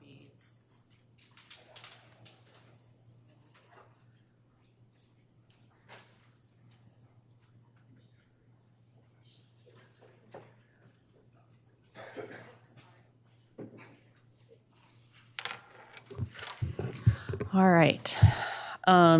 Co-chairs, Axman and Heinert, and members of, I guess it's technically a working group. Thank you for having me. My name is Dr. Danielle Thurtle. I am board certified in both general pediatrics and pediatric hospital medicine. I practice at Sanford Hospital here in Bismarck. I want to just say I have little formal training in kratom. It was not mentioned in my residency when I completed that in 2012, sorry. So much of my testimony is just from my own personal experience caring for the infants and children of Western North Dakota. And in discussion with pediatric and neonatal experts across the country, I am the medical director of our maternal infant dyads exposed to opioid use program here in Bismarck. So I speak today about kratom and the specific growing risk it poses to children, adolescents, and the newborns I care for. Kratom is an opioid-acting drug, not a benign herbal supplement. Because it is sold as a dietary supplement in gas stations, vape shops, and online, families and teenagers often perceive it as natural and safe. It is not. Kratom has been linked to physical and psychological dependence, opioid-type withdrawals, liver toxicity, seizures, and death, with risk compounded when it is combined with other substances. Poison control or poison center data shows a steep and escalating harm trend. According to the CDC analysis of reports of ingestion have increased over 1,200% from 2015 to 2025. Exposures involving multiple substances were associated with hospitalization 44 to 56% of cases, and those with serious or life-threatening outcomes in roughly 2/3 of those cases. These accounted for the large majority of kratom-associated deaths as well.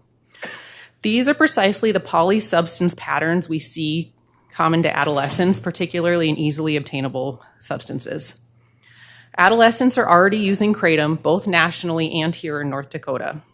In the first national analysis of adolescent use in 2019, lifetime kratom use among U.S. adolescents was 0.44%, and past year use was 0.27%. Kratom use was significantly associated with cigarette and cannabis use, meaning it clusters with other easily accessible substances used in this age group. Because the adolescent brain is still developing, early exposure is a particular concern. There is preclinical data that show that kratom exposure during adolescence produces long-lasting cognitive and memory deficits that persist into adulthood. Just within my personal experience as a pediatric hospitalist here in Bismarck, we have cared for adolescents needing hospitalization due to the severity of withdrawal symptoms when trying to stop kratom use. Kratom also causes a neonatal abstinence syndrome in infants exposed during pregnancy, and in my personal experience, this withdrawal is severe and extreme compared to prescribed opioids, including methadone and buprenorphine. When a pregnant woman uses kratom regularly, her newborn can be physically dependent and go into opioid-type withdrawal after birth. This includes extreme irritability and discomfort, dehydration from diarrhea and vomiting, and even seizures. I have personally cared for a case here in Bismarck where a mother was using exclusively herbal teas, and the infant suffered severe withdrawals requiring extra medications and a prolonged ICU stay. There are also other published case reports in the literature of severe withdrawal from tea use as well. A larger systemic review of prenatal kratom exposure found that in every analyzed case, both mother and infant experience withdrawal, and the infants require prolonged hospitalizations, including treatment with medications, which is unusual compared to the withdrawal we usually see from prescribed opioids. So in summary, in my experience, the withdrawal we've seen from kratom in newborns, including mothers using tea, more closely resembles that from the withdrawal from heroin or street fentanyl than prescribed medications. While I understand that there is little large-scale data on the subject of kratom, I do not want you to confuse that with safety. There are no pediatric safety data and no established safe use for adults or adolescents. There is early data that kratom irreversibly negatively impacts brain development. Children can access these products easily, adolescents are using them alongside other drugs, and newborns are experiencing withdrawal unlike anything experienced by over-the-counter products of any kind. Thank you, and I am very glad to answer questions from the committee. Questions from the committee? Senator Dever. Thank you, Mr. Chairman. Doctor, prenatal use of alcohol and tobacco is well known to be risky. Is the same the case with kratom? Are people aware of the risk that they're? That's Senator Dever. Thank you very much for the question. In my experience, it was just with one mother to date. She was not aware that there were any risks to her infant. I have since contacted like our local MFM physicians and said that I would like these parents referred to me for prenatal counseling, which I do on other mothers who take opioids, so I can counsel on that.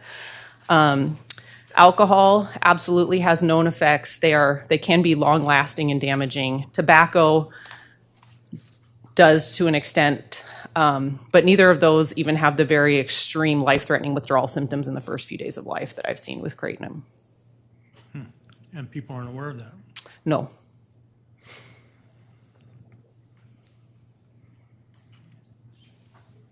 Senator Axman. Thank you. Thank you, Dr. Thurtle. My question kind of is very similar to Senator Devers. Is it now part of that prenatal protocol when mothers are in their appointments leading up to birth to discuss with the local healthcare providers? It's still incredibly new. Again, both of these cases that I've referenced were within the last 12 months. But I've been in contact with Dr. Nielsen, our maternal fetal medicine specialist, and asked if he hears of these cases. We've talked about including referral to maternal fetal medicine if a mother is using kratom as standard protocol as well. But again, this is part of the problem of kratom is that we don't have recommendations from our medical societies, what kind of use poses risk, what wouldn't pose risk. It's impossible for us to tell. So it's hard for us to counsel parents or even provide guidance on when they should see us. You may continue. Thank you. Is it something that now OBs are asking during the appointments if there is kratom use? Is that something they're trying to ask, I guess, before birth? I would defer to the OBs. It's really difficult, especially because if the patients don't perceive it. We do a standard screening tool for any kind of substance use. However, we find often patients don't tell us about, like natural substances. They don't consider that as part of that screening tool.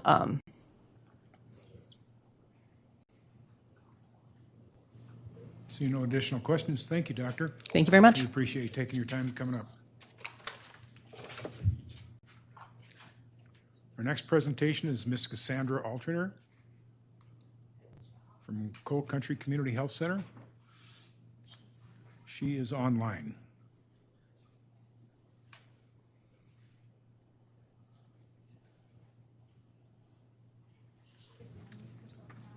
Ms. Alterner, you should be able to unmute yourself.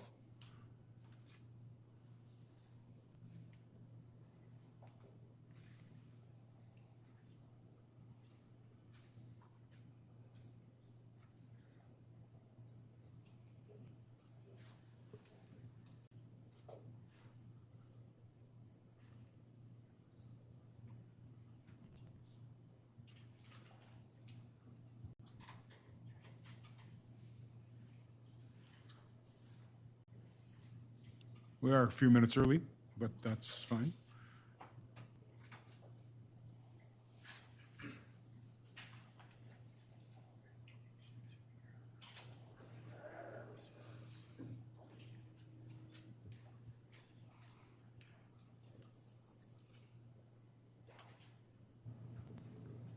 We can't seem to get Ms. Alterner to respond. We are a little early, so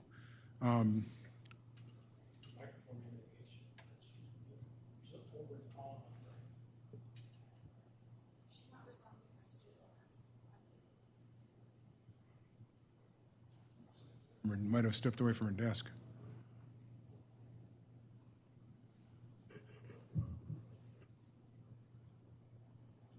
Is Miss Jackie Gervis in the room?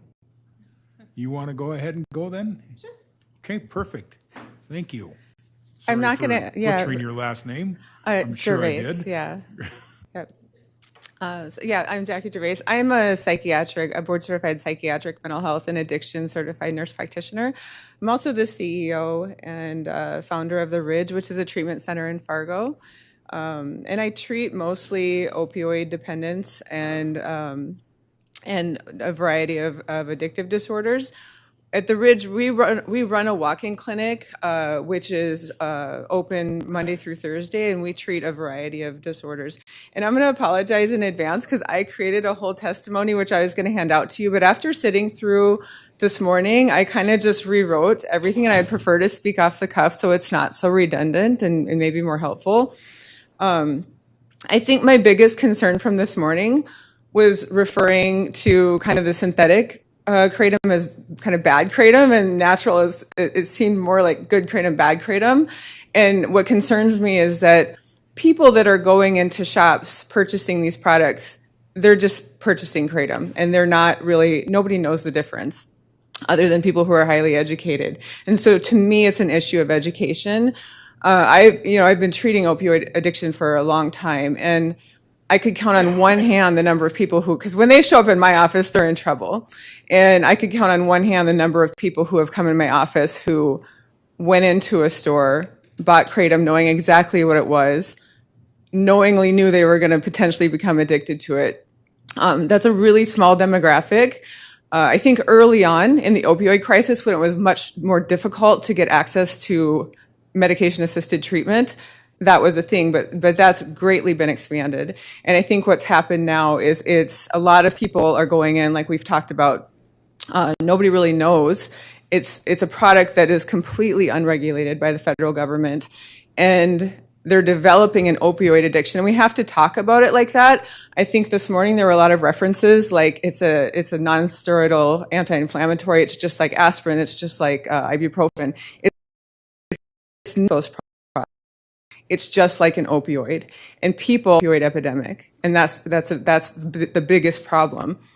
We're talking about overdoses, and that's also a problem. But the biggest problem is that we're feeding addiction, and we're feeding addiction in people who are really naive to opioids and have no idea what it is. And when they come into my office, they don't know what opioid withdrawal is. And a lot of times, it's so complicated to get them off of Kratom. And practitioners, even myself and the staff that work for me, there's not a lot of evidence to educate us on how to manage that withdrawal. And so I'm in the largest metropolitan area in North Dakota. So I also think about these rural areas and how is that being managed for people that need to help their patients get off of Kratom.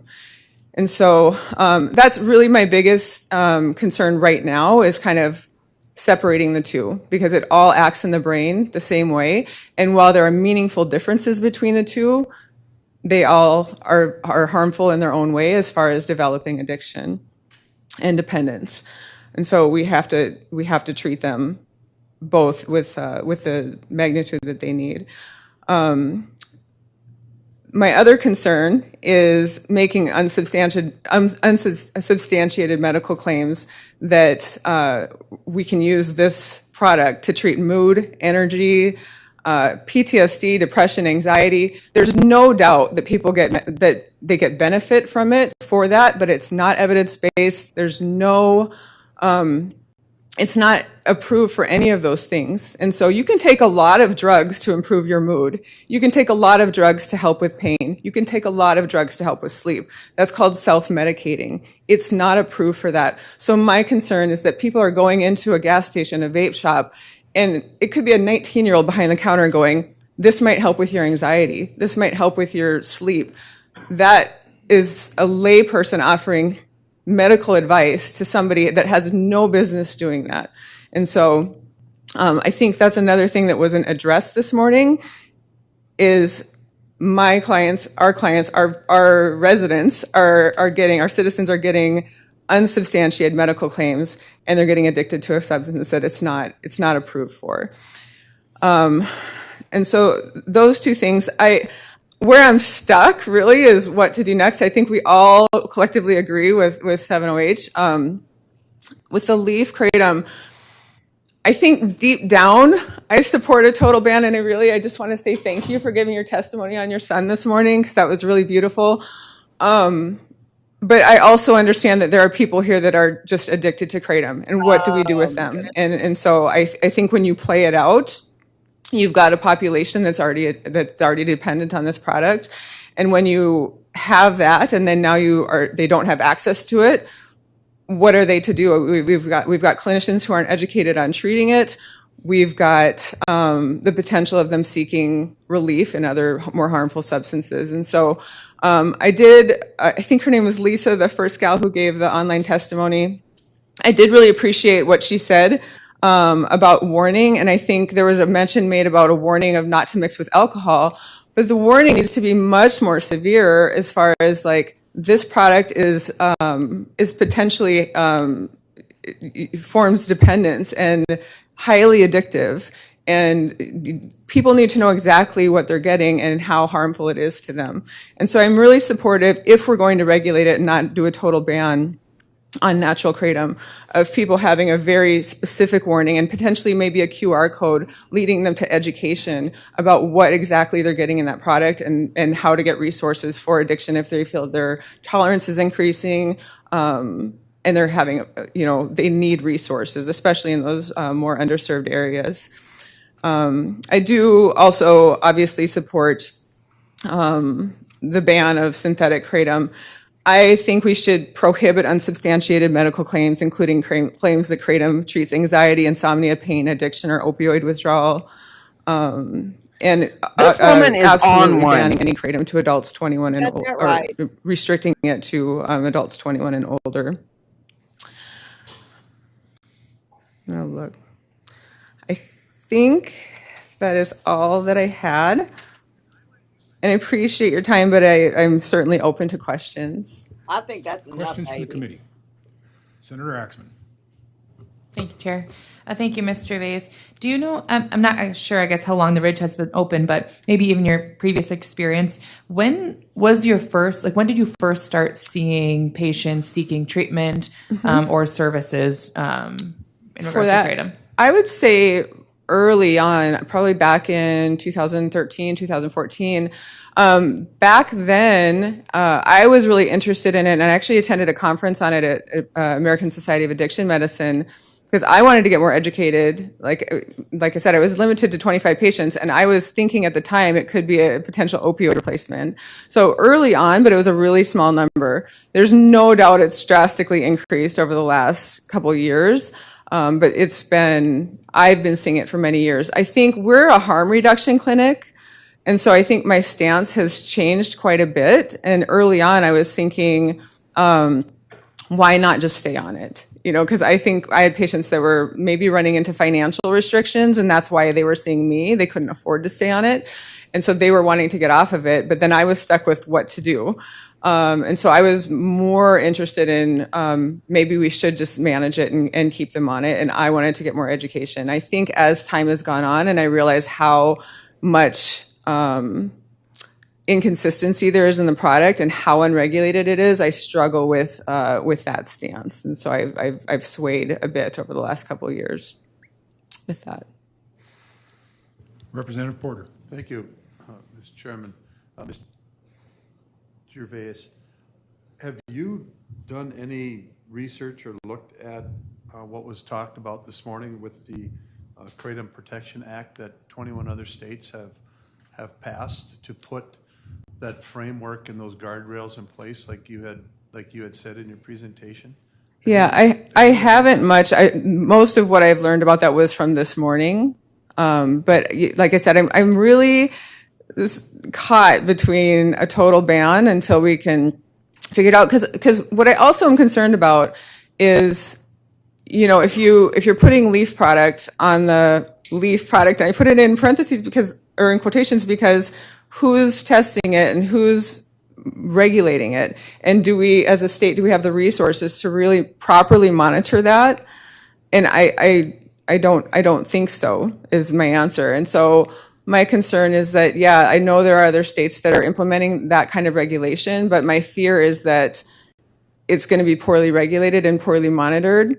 And what's actually going to be on the shelves is not going to be what's advertised as natural kratom. I think it's going to be a really difficult thing to implement. So let me continue. Thank you, Mr. Chairman.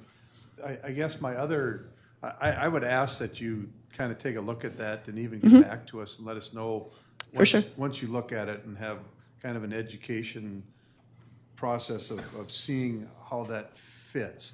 But the other question I have is, being from the eastern part of the state, you're touching up against two states that have different regulations on kratom. And being from a university town, I would like to hear your thoughts on what's going to happen with that bridge that crosses the Mighty Red and that interstate system that heads right to South Dakota. If we present ourselves as an island to kind of our three direct neighbors? Well, I think that's a really good question, and we really ran into this early on with recreational cannabis is legal right across the river in Minnesota. But I think my opinion is we can't legislate based on what our neighbors are doing. To me, that doesn't make sense. But with cannabis, Fargo runs into it all the time because they can just go right across the river and there's a dispensary that's perfectly legal across the street. That doesn't mean you can go into Fargo and not get in trouble for it. My other thought with that, which is kind of an extraneous thought, was there was a point brought up this morning with what's going to happen to business financially if it's made illegal. And again, I think the argument of what your neighbors are doing or what's going to happen financially, I think those things are factors, but I don't think that they can play into what's appropriate and what's safe for the residents of North Dakota. As a business owner, things are changing all the time that take away grossly from my revenue. And it's terrible and it's stressful, but that I have to figure that out. And so I think when you're worried about what this state's doing and you're worried about what's going to happen financially to the state, I think in the end you have to do what's safe and what's appropriate for the residents. And we as business owners, we're always trying to manage the bottom line. And so I don't think that can be a part of your decision-making process, unfortunately. I think you just have to do what's going to keep your residents safe. And when you're having overdose deaths, when you're feeding an opioid crisis, that's what your decision has to be based off of. One more follow-up. You may continue. Thank you, Mr. Chair. I guess, you know, with the comparison to recreational marijuana, so as a state, we've taken a totally different approach and just said, here's a parking ticket if you exceed this amount. So we really haven't said recreational marijuana is okay, and the voters have said no, that medical marijuana is the only thing. But we've pretty much taken away any stick or club or process that would make it something that would keep people from just driving across and getting it. Are you suggesting then that we do the same thing with Kratom and make it a parking ticket, that if you possess it in North Dakota because you bought it in Minnesota or South Dakota, that She better not say here's your yes. parking ticket? Yeah, no, I don't think people should go to jail for it, but I'm really on the side of keeping people out of jail and really trying to get them into some sort of care. So yes, I think I would be more supportive of it being a minor offense versus a felony or something like that as far as a possession charge. But I think there should be some sort of legal consequence to possession. Absolutely. Wow. Wow. Oh, whoa, lady. Senator Dever. Mr. Chair, Ms. Gervais, I'm just curious, if we ban it, how do you deal with your clients who are addicted to it? Yeah, and that's my concern too. I think we would probably have to, the work group and people involved, I mean, I think there needs to be a significant education piece as far as how do you educate clinicians on how to manage the patients that are withdrawing. But that's, like I said, that's why I'm somewhere between regulation and a ban. And I think deep down, I do support a total ban. But what do we do with all the people that are dependent? And I've been up since 2 a.m. because I was trying to make sense of this in my head, to be honest with you, and I just couldn't. But I think if there's a total ban, I think what needs to happen is people who have more experience with managing withdrawal, maybe there's some sort of an educational group that does some sort of like outreach as far as putting out some education about how we're managing this. I don't know if that's reasonable, but that's what I was more thinking of, that's a component. So would you maybe suggest that we allow it on a narrow basis to those people that need it, and then only under medical supervision? But how do you do that? Man, and who's take it determining who out. needs it? And then I think, to me, that's really complicated. So I think I don't think you can do a partial ban. I don't know how that would look. But it's an interesting thought. I said I don't know how that would look. And again, my concern with who needs it is consistency with the product that's really unregulated and untested by the federal government. So how are we going to implement that here in the state? It's really a complicated problem to solve. But if that were possible, like I'm not going to stand here and say there's absolutely no medical benefit from kratom.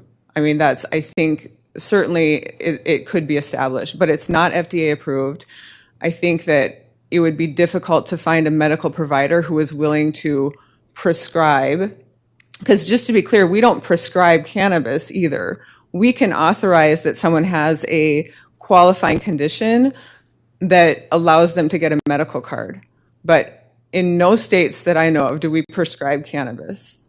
All we do is allow you to go to the dispensary and get cannabis for your condition, whether it's PTSD or anxiety or chronic pain, whatever the case may be. But no one's prescribing cannabis. So the kratom would probably be the same way. You can't prescribe a Further plant. questions? Seeing none, thank you. Yeah, Thank you for thank coming you. down. Okay, we will go back online and speak with Ms. Cassandra Altringer.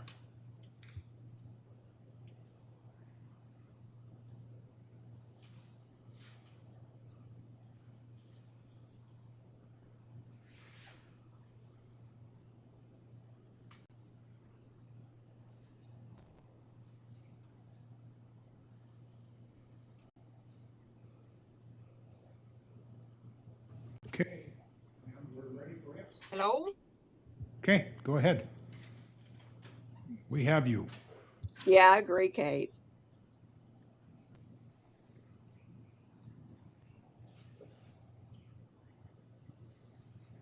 Are you guys able to hear me? Yes, ma'am, we have you. Hi. Good afternoon, everybody. My name's Cassandra Altringer. I am a family nurse practitioner at Coal Country Community Health Center in Killdeer, North Dakota. For those of you that don't know, we're about 34 miles away from Dickinson. Population here is just under 1,000. I have been working in family medicine for over 10 years at this point. I started doing addiction medicine here about 6 years ago. I basically want to talk to you guys about what I have been seeing over here. I've been trying to listen in this morning. I am finding that what I'm seeing over here seems to be a lot different than what you guys are seeing in the bigger cities. Basically, what I've seen a lot of is people unintentionally starting the use of kratom. I have seen the 708 Nobody's too, advertising but, natural kratom that you way. know, FDA is regulating that. State of North Dakota is as well. So for the purposes of what I'm going to talk to you guys about, I would primarily like to talk about kratom. Most of my patients that I see come through here, they come in usually in withdrawal, unaware. So in Killdeer, we have a few convenience stores here. And they had the kratom products, whether it was in, you know, the shot form, different ways people could get it.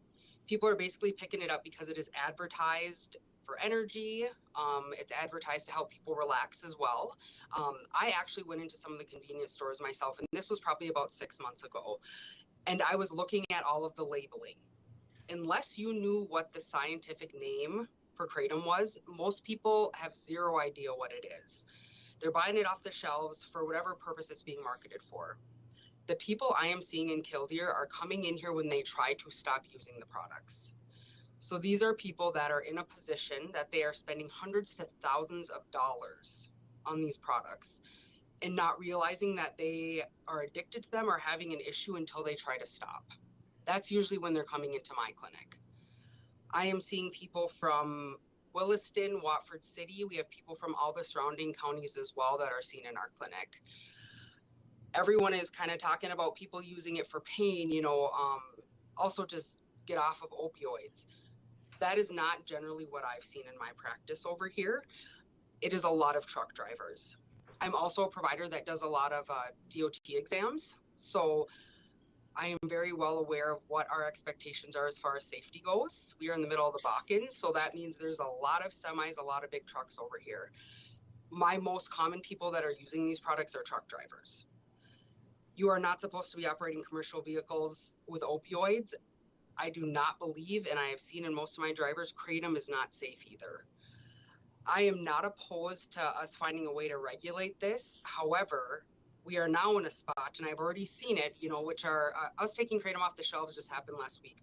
I have already had patients coming in our clinic in Little Killdeer and double booking to help people manage the withdrawal symptoms.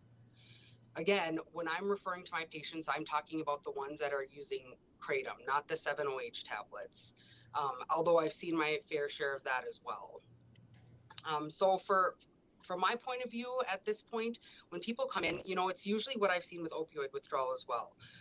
You know, I'm used to treating patients with, you know, fentanyl withdrawal, you know, pain pills. It looks very similar to me. And for my patients, it does too. And a lot of these people are not people that have had previous issues with addiction. A lot of these people, they've never been addicted to pain pills. They've never used fentanyl. They've never used heroin. These are people that are genuinely buying things off of a shelf because they think it's going to give them a boost of energy, or they think I'm working 16-hour shifts, I'm rotating, I need to be able to sleep tonight. So then they buy that to help them sleep in the evening time. Those are the biggest concerns I'm seeing here. Some of the patient cases that I just wanted to share with you guys. We did have a patient that earlier in his life, he was addicted to heroin. He was a part of our program probably about 10 years ago. He was on Suboxone, which is a medication that we use to help people with the withdrawal symptoms with opioids. We have found it does work for kratom and 7-OH as well. He ended up buying a shot of kratom at a convenience store, and it pretty much put him back at square one. He is in our program again. Bet it was 7-OH. It was very difficult for him to get off kratom, and he compared it and said it was worse than when he tried to stop using heroin. So to me, that kind of spoke volumes, just on a personal level, of what I'm seeing over here. Again, like I said, I do prescribe Suboxone. That is seem to be helping people, and I do have patients that taper off of it. That's the goal at some point. And, you know, I've heard a lot of discussion about, you know, kratom not being addictive. That is not what I am seeing here. I've also heard some people say, you know, it doesn't cause death. It doesn't cause anything like that. We actually had someone local that had passed away. This was in 24. He was 21 years old. He was using the whole leaf kratom. He was not using the shots. He was using the powder. He was using it kind of to self-treat PTSD. He did end up passing away. He passed away, and that was the only substance that was in his toxicology screen. So that is something that really sticks in my mind when I think about all of these things, is that family in particular. I'm from a smaller town, so the patients that I see here, these are patients that I know pretty well, and I have been seeing them for 10 years or more at this point. In our program here, I am doing my best now, and I will continue to try to do my best to accommodate the people that are trying to come off of these substances, whether it's 7-OH or kratom. I have found in clinical practice the 7-OH seems to be much more difficult and requires higher doses of Suboxone for people to be able to get rid of the withdrawal symptoms. Again, I think the biggest thing I would like to drive home with everyone, you know, we're all the way over here, very rural compared to, you know, Bismarck, Grand Forks, Fargo area. We don't have a lot of resources over here. People travel long distances to see me. And, you know, it's just for services, so they're able to go to work every day, so they're able to care for their children, so they're able to pay their bills. I have had couples coming in here, husbands and wives that come in here together because they are using the products together. I've had a lot of patients that usually will start out using kratom with the intent, you know, natural, safe substance, and then they progress to the 7-OH, which now that's off the shelves, which is great. I think we can all agree on that. But I think that a lot of people are underestimating the danger that kratom can pose at this point. And the first time I saw kratom addiction in a patient was when I first started doing this 6 years ago. I think we had maybe one. Now I would say that a fourth of my patients are with us for kratom use. It's 7-OH. I think the biggest thing right now that I think a lot of us have touched on, you know, safety. Again, we don't want adolescents getting a hold of this stuff, right? But as with like vaping, alcohol, they certainly could. I mean, it's definitely something I've thought about, especially with my own children living in a small town, knowing that almost every convenience store in this town was carrying those products. I mean, these are conversations I've had with my own children, with every family member I have, because what I have found is that it is not people using these products that are intentionally trying to abuse them or trying to treat, you know, an opioid addiction or anything like that. These are people that are genuinely, I want a shot of energy. I want to be able to sleep tonight. They are using it for what it's being marketed for without having any awareness of the issues that it can cause. Again, it seems like it's a little bit different what I'm seeing over here than from the bigger cities. I really wanted to speak today just to let you guys know. I mean, this is definitely a problem in rural Western North Dakota as well. I did speak to our county commissioners in Dunn County recently, and it was surprising to me, especially the older generation. A lot of people don't know what this is or the dangers that it poses. And I think, even if we come down to a point where we're regulating it, the thing I wonder a lot is when people say it's natural, it's herbal. I have yet to meet someone that has a tree in their house and is picking a leaf off and putting it in tea. I've never heard of anybody doing that. I mean, these are products that are harvested, processed, manufactured, and generally shipped here. So, I mean, where do we draw the line, I guess, is the question. I've been doing a little bit of research just to try to figure out, we talk about 7-OH being a component of kratom, in a very small amount. But based on what I've read about that, the tree itself, I mean, you got to consider where it's being grown, the climate, the soil. It comes down to things like that as to what chemicals are going to grow in those leaves, which if we're going to regulate it, I think where are the resources going to come from? But just like, marijuana places that grow it, they grow it in-house. So, I mean, is that something that would be reasonable for people to consider? I guess it would come down to resources and funding. But again, right now there are no approved medical uses for kratom. So that's the other thing that I think about as well. Oh, God. I guess when it comes down to, going into a special session, I think what I would really like everybody to consider is the kratom dependency. This is not a hypothetical thing. This is something we are seeing in clinic and treating people for as a dependency. It is very real. I have patients that, like I said, when it comes to what we consider in society in our communities, we want people to be able to be healthy and take care of their families and work jobs.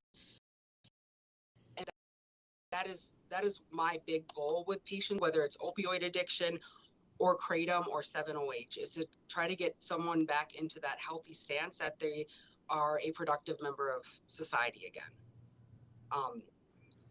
So any questions for anybody about Whoa. anything I've been seeing or experiencing over here? Questions? I'm a productive member of society because of kratom. I do have Not one, because of ma'am. Suboxone you prescribed.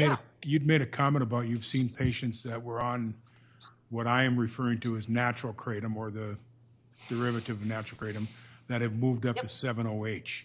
Have you talked to those patients about why they moved up? Give us some background on what you've seen in the move. Yep. So when I have patients that start with the kratom powder, I know, talking, like it comes in a bag, just and that's how keeps they're taking, talking. whether it's tea or ingesting the powder any which way, it is usually because they are using so much and not getting the same effect. And 7-OH, as far as what I've seen over here in Killdeer and in Dunn County, 7-OH was not something that was very familiar to me until about 8 months ago. And to be honest, as soon as I started seeing the amount of patients and 7-OH, that is when I started writing letters to our legislatures, to Governor Armstrong. I will be honest, when I saw the executive order to take kratom off the shelves, I literally felt like a weight was lifted off my shoulders because of. You felt your pockets getting fatter. I don't know why it froze, Jen. Wage, it came to the 7-OH.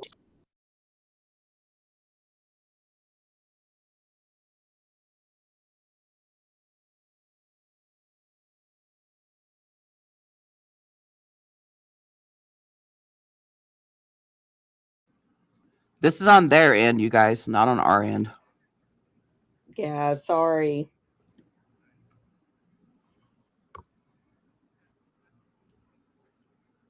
Did you refresh your page? That's what I was doing.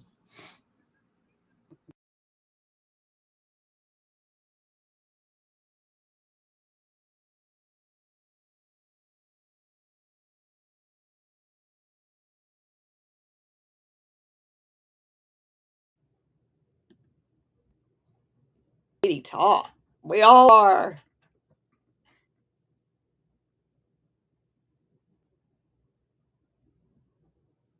Classic presentation for any substance that binds to the opioid receptors in our brain. Kratom binds to these same receptors. December of 2017 was the first time that I remember seeing a patient who was struggling with a kratom addiction. He was telling me about this substance that he was buying online because it helped him with his chronic pain. It was a leafy substance and he was chewing on it. What he described was that as time passed, he had to basically have it in his mouth at all times in order to relieve his pain. When he didn't have it, he said he felt like he had the flu. It became all-consuming for him and ultimately came to treatment.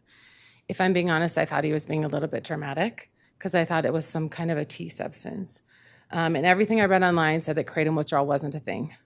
Within 12 hours, he was as sick as anyone that I have seen coming off of fentanyl or heroin, and we started him on a medication to help with withdrawal and cravings. Since that time, I've seen kratom use intermittently until recently, when I've been seeing on a very regular basis. Now it is people who are using the psychoactive component of kratom, which is 7-OH. The FDA reports that 7-OH is more potent than prescription morphine. It often starts out innocently enough. Someone at work mentions that this might help with your back pain, or this will help you focus, or to help you get your day started. Unfortunately, once it starts, the use often escalates, and pretty soon people can't go without it or they experience withdrawal. Opiate withdrawal is miserable. The withdrawal from any substance is the opposite of the intoxicating effects. Opiates are downers, so the withdrawal is an excitation of every part of your system. People experience sweats, chills, nausea, vomiting, diarrhea, and anxiety, insomnia, restlessness, runny nose, watery eyes, yawning, and body aches. It's as if they have the flu and they know exactly how to fix it. All they have to do is take the substance that they're withdrawing from. And in this case, it's 7-OH, which is often marketed as kratom. The marketing and labeling for these products is very problematic to me. A market analysis in 2025 of kratom and 7-OH found that 69% featured child-appearing flavors or scents, and 63% used bright colors in packaging and labeling. This is meant to mislead people into believing these products are safe, which unfortunately lends itself to accidental or intentional ingestion by children or adolescents. The labeling many times isn't clear about what is actually contained in the package. I've worked with several people who had been using kratom for a period of time, were not having adverse effects, and then unbeknownst to them, they started using 7-OH, which wasn't mentioned on the labeling clearly. Once they started ingesting the 7-OH, that is when they started having adverse effects. The data is pretty clear that people who have previously battled a substance use disorder or are currently struggling with a substance use disorder are at increased risk of abusing and misusing kratom. It's accessible and it's marketed as being helpful. Unfortunately, many of them end up being blindsided by the potency and the addictive potential. At Heartview, we've been seeing people come in with years of sobriety who started getting kratom at the local gas station, and now their lives are once again consumed with the substance and they're at risk of losing everything all over again. When we work with patients coming off of heroin or fentanyl, we often utilize FDA, methadone, and buprenorphine to help with the cravings and withdrawal so that they can function and reclaim their lives. We are using these same medications to help people come off of kratom and 7-OH because they don't tolerate the withdrawal or the intense cravings. Tolerance develops to most illicitly used substances, including opioids. Average doses of methadone prior to the fentanyl epidemic were 80 to 120 milligrams a day. Now with fentanyl, we're seeing average doses being 120 to 180. Those are the same doses we're using for people that are trying to come off of kratom and 7-OH due to the high potency of these substances. Doses that high of methadone would be lethal for most of us sitting in this room, and that's what it requires. And these people are buying the substance at a local gas station. I do understand that during the last legislative session, both chambers voted against a ban on kratom. I want you to know that the kratom that we are dealing with today is not the kratom that you were seeing in 2025. This is a different animal. It is dangerous. It is addicting. It is often labeled as kratom, though it is different. It is too easy to get, and it's readily available to our kids. I don't see people that are reporting any benefit from these substances. I see people whose lives are being ruined by these substances. And as for case reports of benefits, I have patients that sit in my office and tell me meth is a great weight loss drug, or that it helps them with focus, or that fentanyl helps their anxiety and it helps them sleep. Case reports aren't science. They are individual experiences. I don't think that we should continue to put people's lives at risk because of individual experiences when the science is demonstrated dangerous. In preparation for today, I was doing some research on 7-OH. I came across an article that really sums up my thoughts. It was Scott Alsbrook and his team at the University of Arkansas. He concluded that 7-OH products, as they are currently formulated and marketed, present a significant and unreasonable risk of illness and death. There is no peer-reviewed evidence to suggest that these products are safe for consumer use. No. Oh, come on.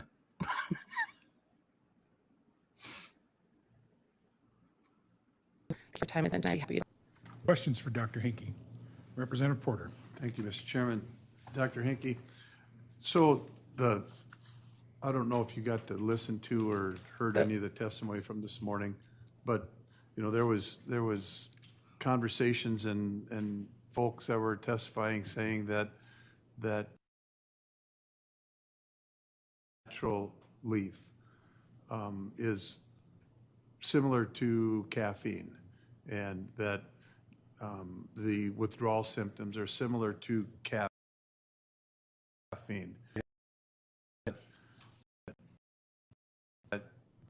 We're basically kind of putting a split between the natural leaf products and the 7-OH, because I think that everyone agrees that the level of addiction and problems with the 7-OH is very evident, and the FDA already took a step. And Yep. so we're just going to mirror with a state crime what's already a federal crime. So our big argument coming up in 2.5, 3 weeks is going to be, what do we do with the natural leaf? What do we do with that product, which is being proclaimed to be not the dangerous product that 7-OH is? And so our argument, you know, I don't see our argument even being whether or not to ban the synthetics and the parasynthetics and the derivatives of the natural leaf. Our issue is going to be, what do we do with the natural leaf products? Do we look at something like the Kratom Protection Act that 21 other states have done? Do we make ourselves an island with the 3 states around us?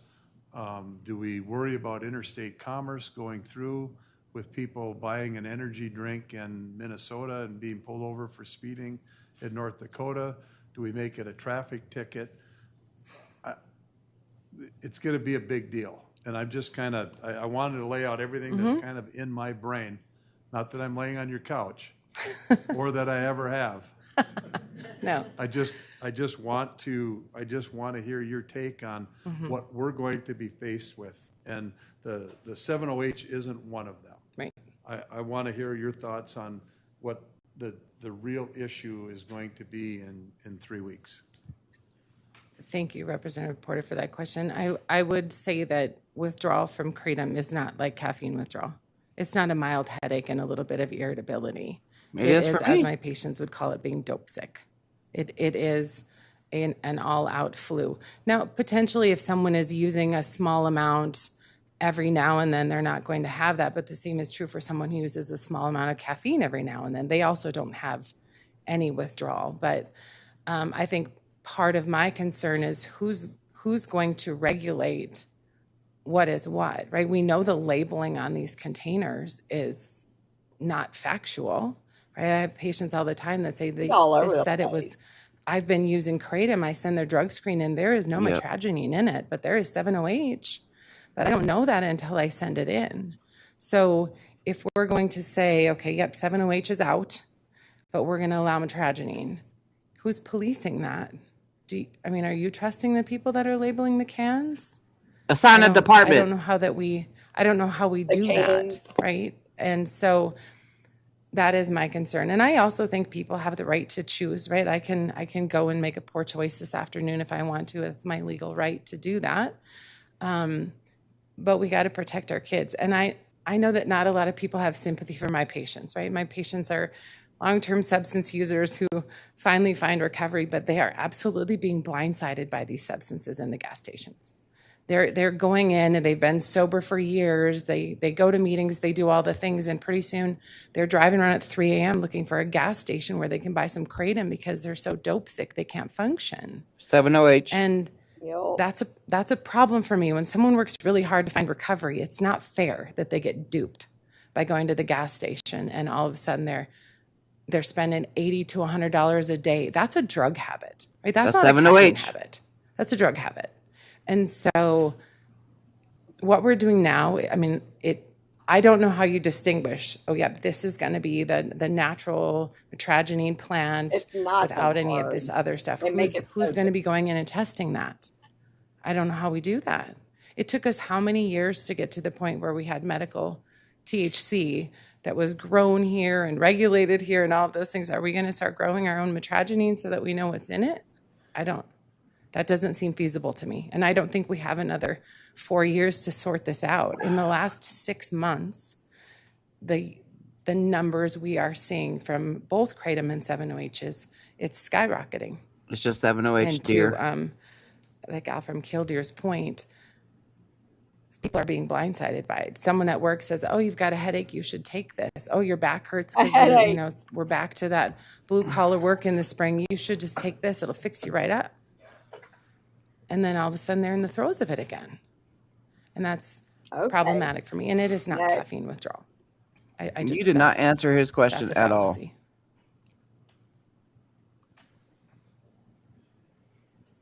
Senator Dever. Thank you, Mr. Chairman. It seems to me, Dr. Henke, that the most attractive thing to kratom for people is that it's affordable and accessible.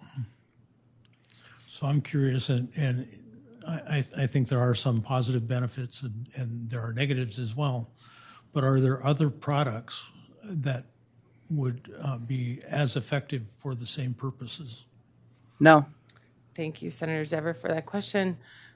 Are you talking about like a pharmacologic, like go to your doctor, get a prescription for a substance that... Who's getting a prescription these days? Or I think that would be a fair approach. Sure. I mean, what I'm seeing with my patients, they're seeking the opioid benefits, right? They're seeking the pain control, they're seeking the anxiolytic, but they also get a little bit of a stimulant bump from it. So when they're coming off of it, we're utilizing buprenorphine and methadone so that they can not have the cravings and withdrawal and go back to work and function. As far as what could they have used ahead of time, right? So to avoid using the kratom at all, is there something? I mean, that really depends on what their chronic pain is, and they need to work with their medical provider to see if there is a prescription medication or if it is physical therapy or what alternatives we could utilize. As far You think we ain't went all those routes? Physiology, I don't think there is no clear cut, this is a replacement for kratom that we have, but I do think there are better ways to manage pain than going to your gas station. And I think it requires a relationship with your medical provider and your treatment team. Does that answer your question? You go get 800 milligram ibuprofen prescribed. That's it. Further questions from the committee? You're going to get non-FDA approved Yeah, thanks for having Time me. out of your day and coming up and visiting us. injections.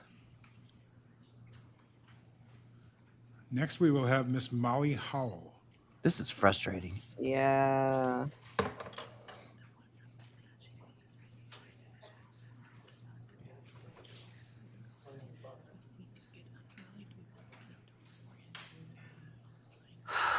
Fuck you, 7OH. That's all I got to say.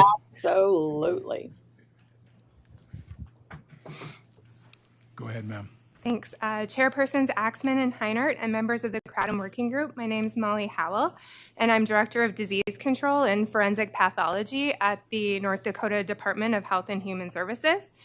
I appear before you today to provide information regarding deaths associated with metragenine and related compounds in North Dakota. I will also provide data on metragenine and 7-hydroxymetragenine, also known as 7-OH, related healthcare visits. Since 2019, the department's violent death reporting program has reviewed all overdoses in the state. Between 2019 and June of 2026, the department received death certificate reports of 24 deaths in which metragenine, 7-OH, or pseudo, which is also known as metragenine pseudoindoxyl, were identified as either the primary cause of death or a contributing factor. In 23 of these cases, these substances were identified as the primary cause of death.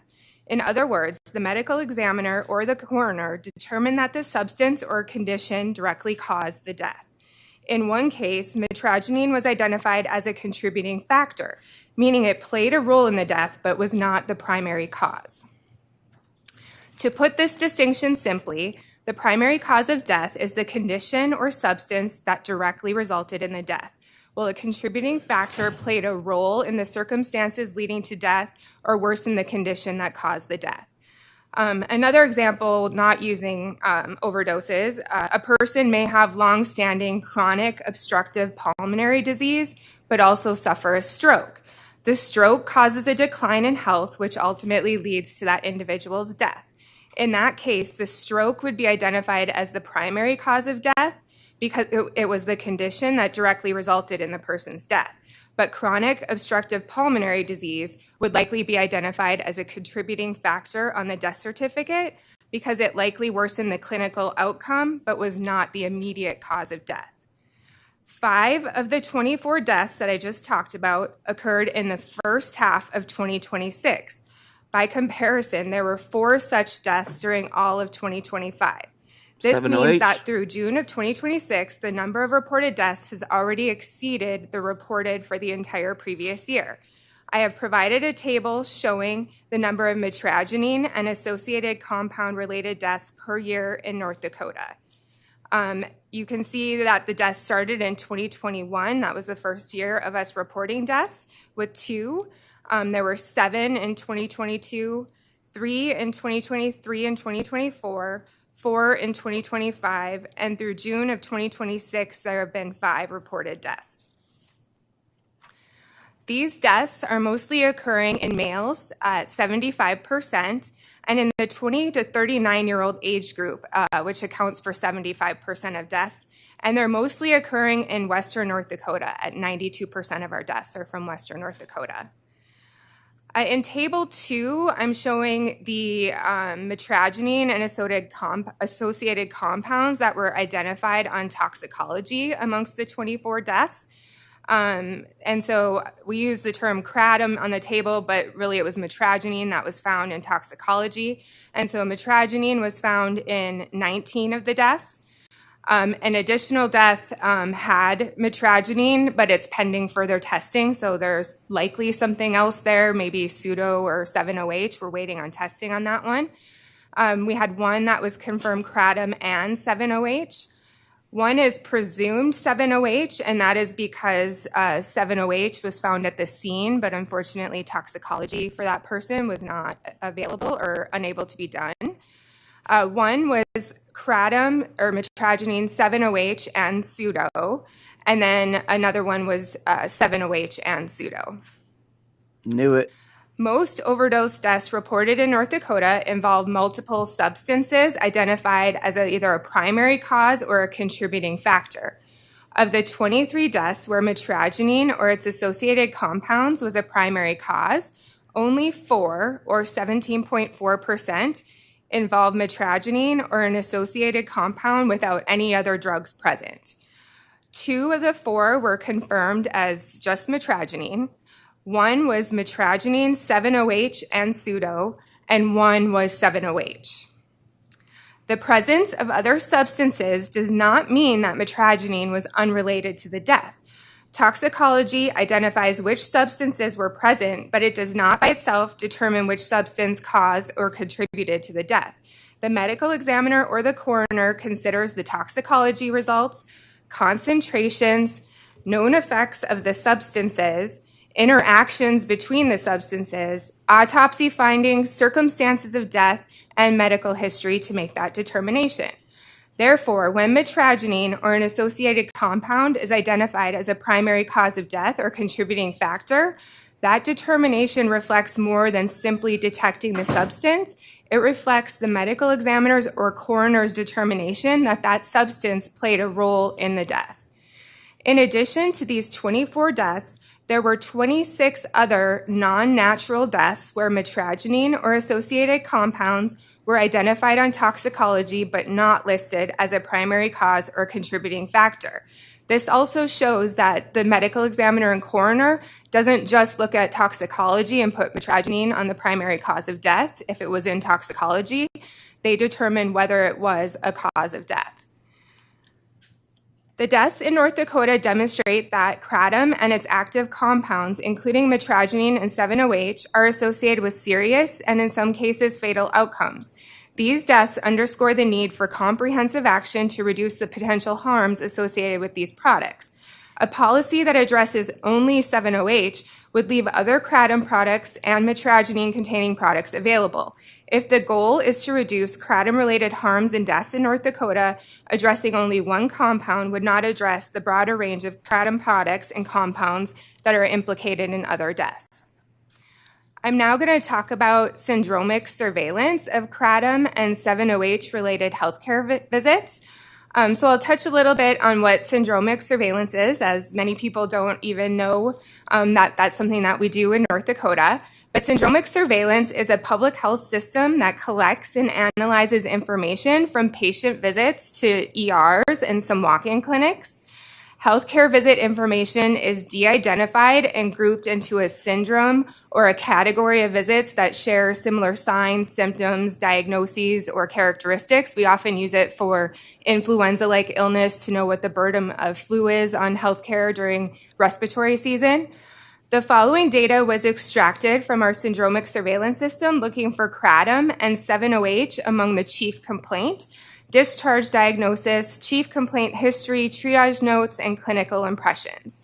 It is important to note that these data do not necessarily represent confirmed cases of kratom or 7-OH or poisoning.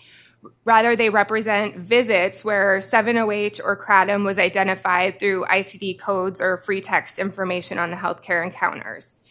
Individuals included in this data may have sought care for any reason, and the presence of kratom or 7-OH does not by itself establish that it caused the visit or was necessarily the reason for the visit. So the data that we looked at started back in 2023, but so far in 2026, as of July 29th, 2026, there have been 68 kratom and or 7-OH related visits this year identified through our syndromic surveillance system in North Dakota. For comparison, in all of 2025, we had 68 visits identified for kratom or 7-OH. If the current pace continues, 2026 is on track to almost double the number reported in 2025.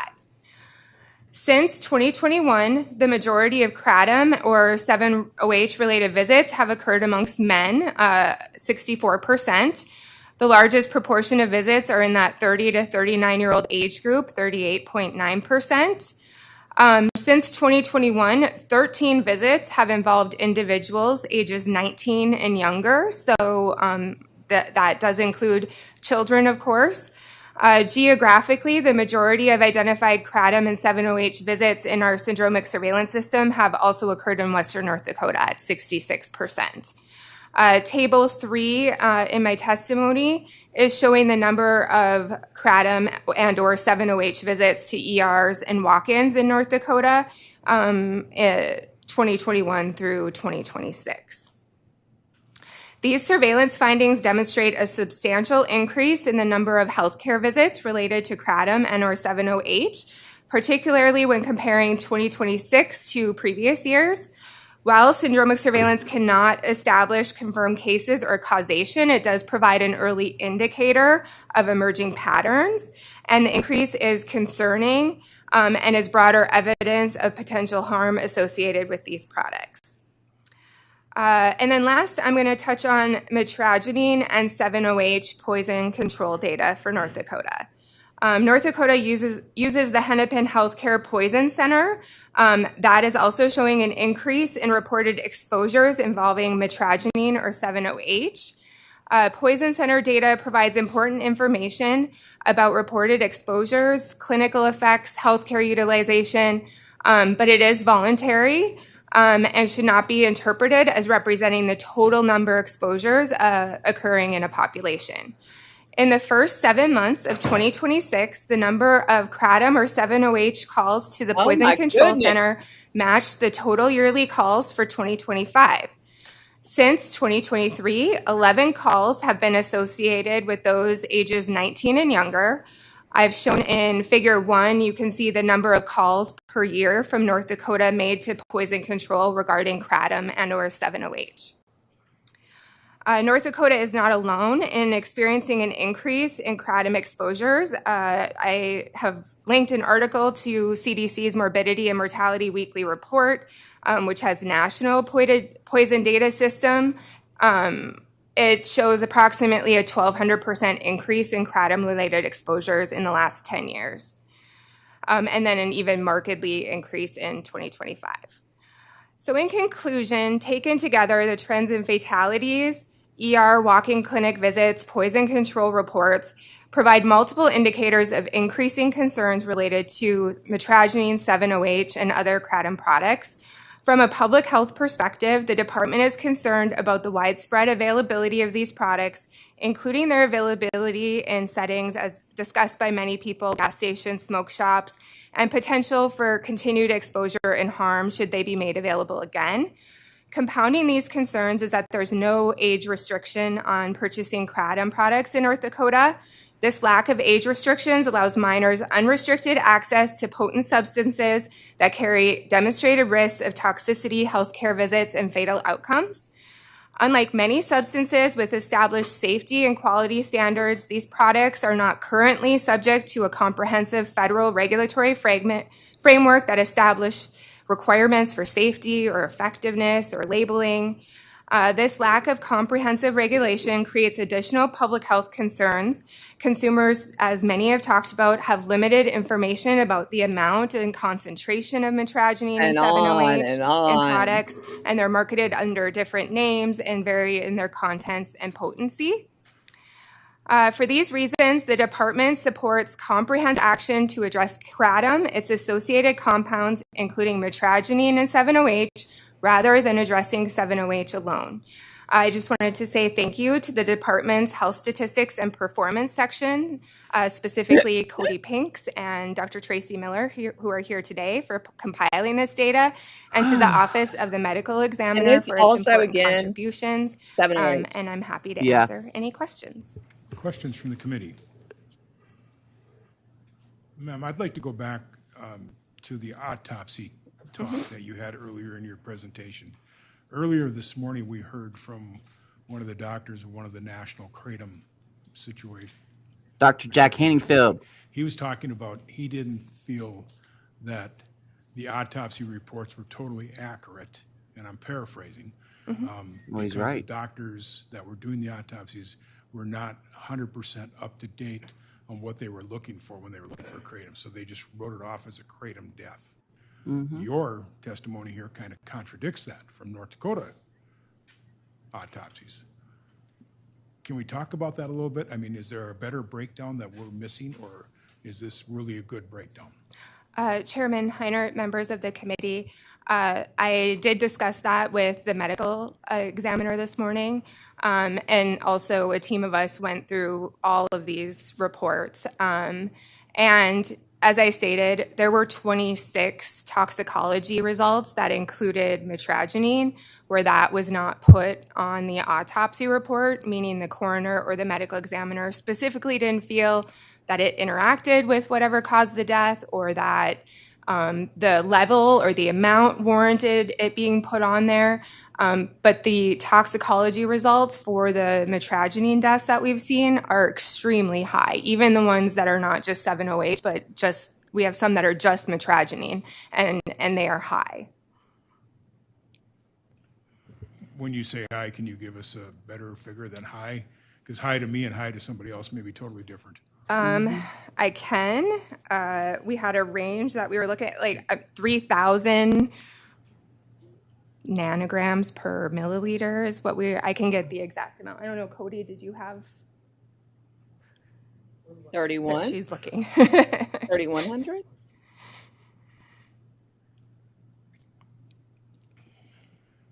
They're not voting today. It's And I just a should say it discussion. varies by autopsy in each case, so, yeah. So, but overall, you as the director of this division of the health department feel very comfortable with our medical examiners and our doctors who are doing autopsies in the state of North Dakota, that they are properly classifying death certificates with this kratom system.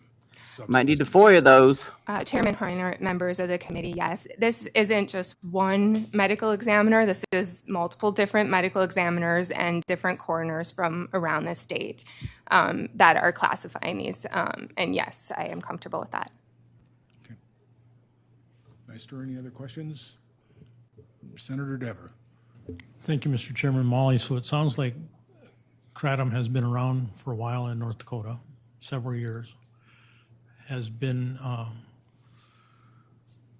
really become a problem in the last few years, but right now it is increasing at a fairly quick rate. Does that sound right?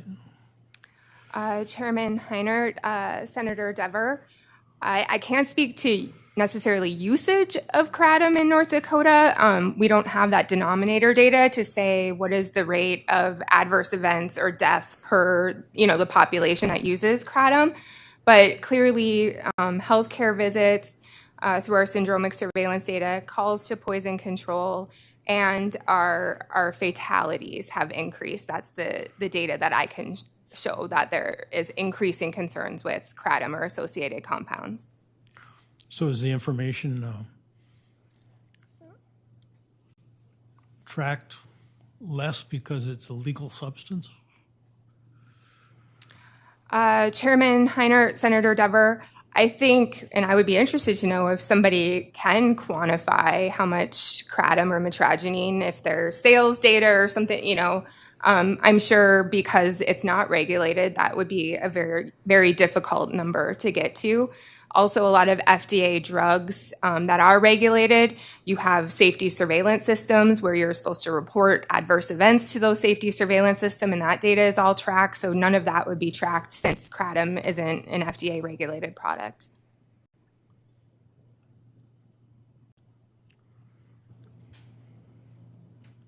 I thought your staff was looking at you back there saying they had the answer Oh, first, but they can maybe it come up. wasn't. Agreed. This is Cody Pinks. She's the director of the Violent Death Reporting System in North Dakota. Good afternoon, Ms. Pinks. Violent. Thanks for having me. I do have your stats for you. Sorry.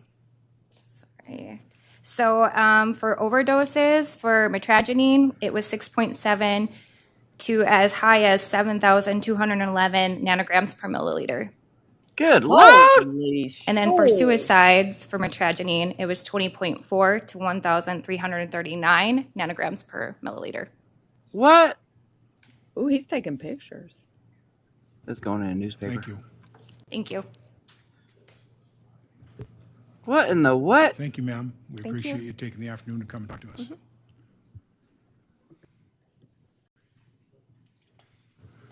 Okay, committee, that concludes our presentations for this afternoon. Oh, thank God. We have time for working group discussion if we wish to do so. Anybody have any comments?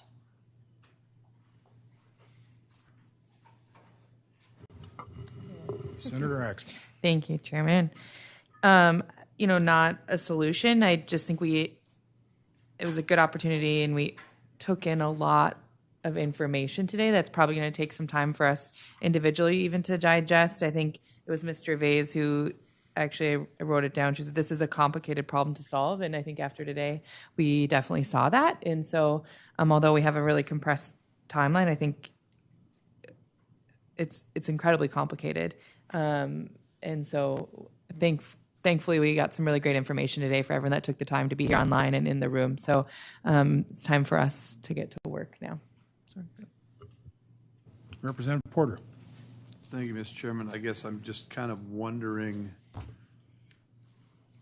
what steps from here to special session. Is it just go off on our own individual pathways, or is it collectively sit down and work through some of the issues, some of the information that was presented today with some of the other national acts that are adopted by a fair number of states? I have concerns with us suddenly being an island. that's always a concern. And, you know, I guess if there's things that are working in other states to be a consumer protection kind of system, I would certainly be interested in learning more about that. I know that, you know, you hear a lot from people where they talk about, well, you know, 75% of the deaths in motor vehicle accidents in the state of North Dakota are alcohol related, and other comparisons to other legally available products. And there is a pretty big component of, you know, personal responsibilities. You know, I don't know that there's any medication that anyone should be taking without a physician when they're pregnant, that crossing over the placenta on everything, including herbals and teas, and you know, yeah, that's common sense. There's risks and complications with everything. Some of the numbers are alarming that Ms. Pinks gave us with the levels, when we heard from other people that it's impossible to overdose, and yet we see levels that are off the charts, that people have consumed and are laying on the table at the medical examiner's office. And, you know, so it's a I'm not sure I'm quite there yet with that the working group has concluded its work before we go into special session is kind of where I'm getting at more than any one thing. That I certainly hope that we can talk to Senator Hogue and get one or two more opportunities to look at more inner workings. Getting someone from NCSL or CSG that can give us more of an overview broadly of what's going on in other states and what they found. I'd love to hear from a state that has done a total ban to see what they did for criminal and non-criminal penalties and what they've done for the enforcement of it. Because, you know, when we do things like total bans, we certainly don't have the Kratom police. And if Precisely. and under the same token, if we say that we adopt the Kratom, I gotta look back and see what they called it, the American Kratom Consumer Protection Act. The Kratom Protection Act. We also don't have the Kratom protection people either. And so, you know, we do have a very good framework, and I think we did a very good job on our medical marijuana program, and that framework and the card system, and if there is a component of people that are beneficial users of a product,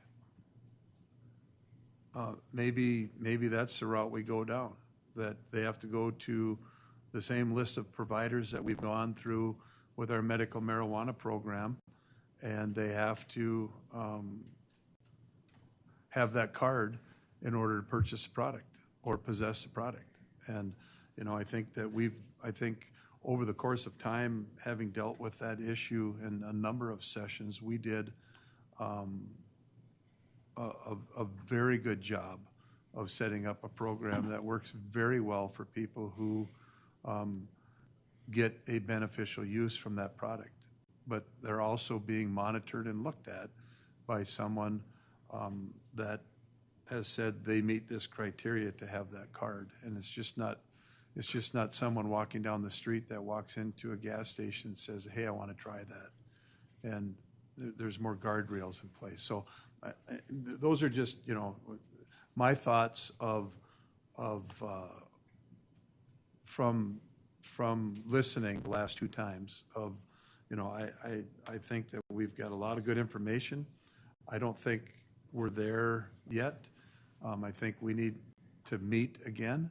And I think we need to dive in a little bit deeper into some of these other things that other states have done that, we don't have to try to invent or reinvent anything when you have 21 other states that have adopted stuff. And we have groups with CSG and NCSL that are there for us that we can bring in that can help guide us and give us the statistical information from the successes and the non-successes from those other states. Senator Dever. Well, Mr. Chairman, the special session is 3 weeks from today. As I think about it, I think the worst thing we can do in the special session is nothing. So whatever bill we put forward, we need to feel confident that it's going to pass. I also think that the regular session is coming up in January. So what we do in the special session doesn't need to be the final word on, or likely won't be. So I think of a couple of different approaches. One is we can decide what should be banned and sort that out. Another approach would be to ban everything, come back in January, and anybody can bring a bill to legalize whatever they would want to. So that's a little bit different approach. You better not do that. I'm not sure that we have the expertise to decide what's okay and what's not okay. And probably the most important part of that is if adults are going to be deciding for themselves whether they should use kratom or not, we need to have truth in advertising, and we need to have, they need to understand what the risks are. So prior to the governor's executive order, the full range of products was available anywhere in the state, for sale to anyone in the state, for sale to anyone of any age in the state. 31 states have either banned it or regulated it. It's well known that there are issues with that. I'm disappointed that the industry does not see some responsibility of their own. What? To, in the way that they market it. 708 So is I a think part of they'll our push the industry. limits, and we need to define what those limits are. Don't you conflate, don't you put 708 in our industry. Just for an update for everybody, we have been directed by legislative management that we have until Friday at 5 o'clock to have bills done this Friday at 5 o'clock, and then on Monday, the 17th, next Monday, they will have a hearing as to see what bills are going to be allowed to put into special session. Wow. So when it comes to talk about whether we do this as a group or individually, I think individually is the best way to go with that background as to any members of the committee or anybody else who wants to bring in a kratom bill. As to next session, there is no doubt in my mind we're going to have kratom bills on the agenda. We found out that our last general session that ended in April of this year to today, we have all kinds of new data. Things have changed. The 708. information they received last winter is no longer 100% accurate. Things have changed. Stats have changed. Numbers have changed. People have died. So I'm sure by the time we get to next session, January and February, we start hearing about this, these numbers are going to be different again that we heard today. Yep. And probably scarier as to the way it sounds, as to thoughts of what our medical services out in Kildare has said about going from natural, what I call natural, to the synthetic, because they need to get the high. That's a true opioid. That's now a true opioid. I mean, that's in my mind, that's what that is. So I think no matter what we do here, we need to pass a ban on synthetics. There's no question in my mind. I think we need to pass a ban on everything, just leave it as it is until next session. That would be my preference, but I don't know if that will happen. Man, I don't know if we have the votes for that. So at a bare minimum, I would like to say we pass a ban on synthetics and keep that as it is, and we put a 21-year-old and all kinds of guardrails on the what's called natural, which we find out isn't really all natural all the time. Yeah, it and is. set some parameters on that as a minimum, and then next session we'll have much more time to deal with this. I know Senator Axman and I have met with Legislative Council. They have done a tremendous amount of background work in dealing with other states and looking at other states and what they've done, and are working on some bills that we have asked to be worked on between the two of us. I guess I'm just hopeful that we get the ban on synthetics for sure, and that we get something put together for natural, some kind of system where we're not letting our kids walk into a convenience store and buy it across the counter. Or in one of the convenience stores I attend quite often, go into the cooler and pull out 3 cans, but they're on sale this week, 3 for $4, so you get 4 cans of it. And they walk out the door 12, 13, 14 years old and jump on their bikes and ride down to the river, and I don't know if they're coming back. It scares me. So, Mr. Chairman, for legislative management's purpose, do we have to have a bill, or do we have to have the idea of a bill with a narrative on what would be included? I believe that we have been given a little bit of leeway on that because we've met with Legislative Council. But I believe the bills were supposed to be done by Monday of this week. I will turn that over to Ms. Victoria. Mr. Chairman, Senator Dever, the deadline for submission of a proposal for a bill to Legislative Council was Monday at noon. So you would have had to have submitted an idea or some sort of, framework prior to then to Before the have something working considered group. by legislative management on Monday. Those bills will be out to members of the Assembly by noon on Friday. Oh my For So I would God. think this being a special committee in a short time would have some special leeway. Senator, we did meet that deadline, however. We had we did. We had proposals submitted. Oh. Are you going to share with us what we approved? Well, Senator Dever, to make sure, we had more than, so varied from nothing to, the full ban on both, so that we could ensure we had proposals submitted early enough to meet the deadline, and options so that once we gained knowledge from testimony today, to then try to decide which the right ones to move forward with are. So. And then just to further my understanding, the first day of the special session, we're going to have hearings on the bill. Then there will be opportunity for amendments to the bill. So if we decide to take a little different track, we can do that. Mr.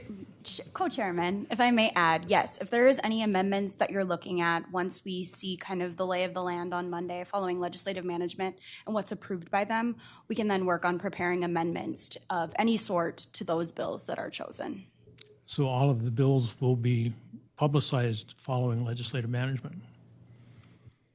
Mr. Chairman, Senator Dever, the bills will be publicized prior to, so you'll have all of the bills available to you on the the agenda for legislative management, and then following the meeting, we'll know which ones will be moving forward. So yes, they will be available. So that setup that legislative management is using for this special session is the same as last special session. They are going to meet and decide which bills will be allowed to be brought on into committees. And then there will be an actual committee hearing on those bills during And special approve session. the 2 bills that they're going to allow. That's legislative management. I'm not part of that.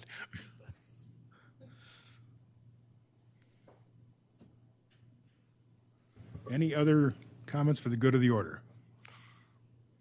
Well, I would just say, and I don't think we need to have a formal meeting, but I think the members of the working group should have a feel for what our strategy is going to be going into the special session.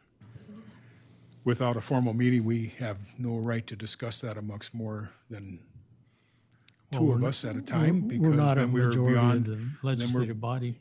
We are considered a formal working group.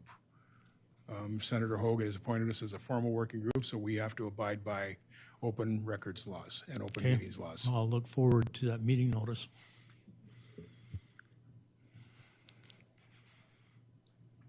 Okay, with that, we will talk to Senator Hogue about an additional meeting.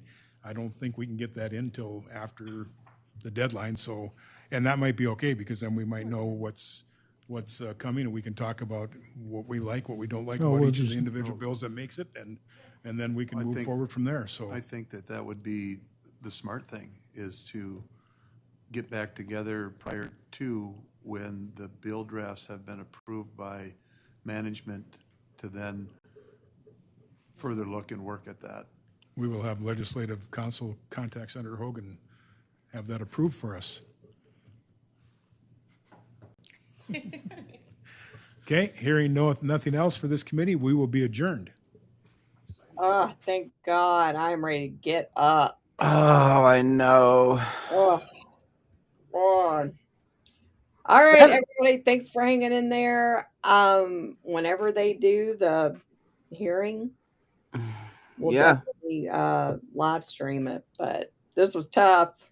This was tough. This was tough to watch, for sure. Ugh. All right, everybody have a good rest of y'all's day.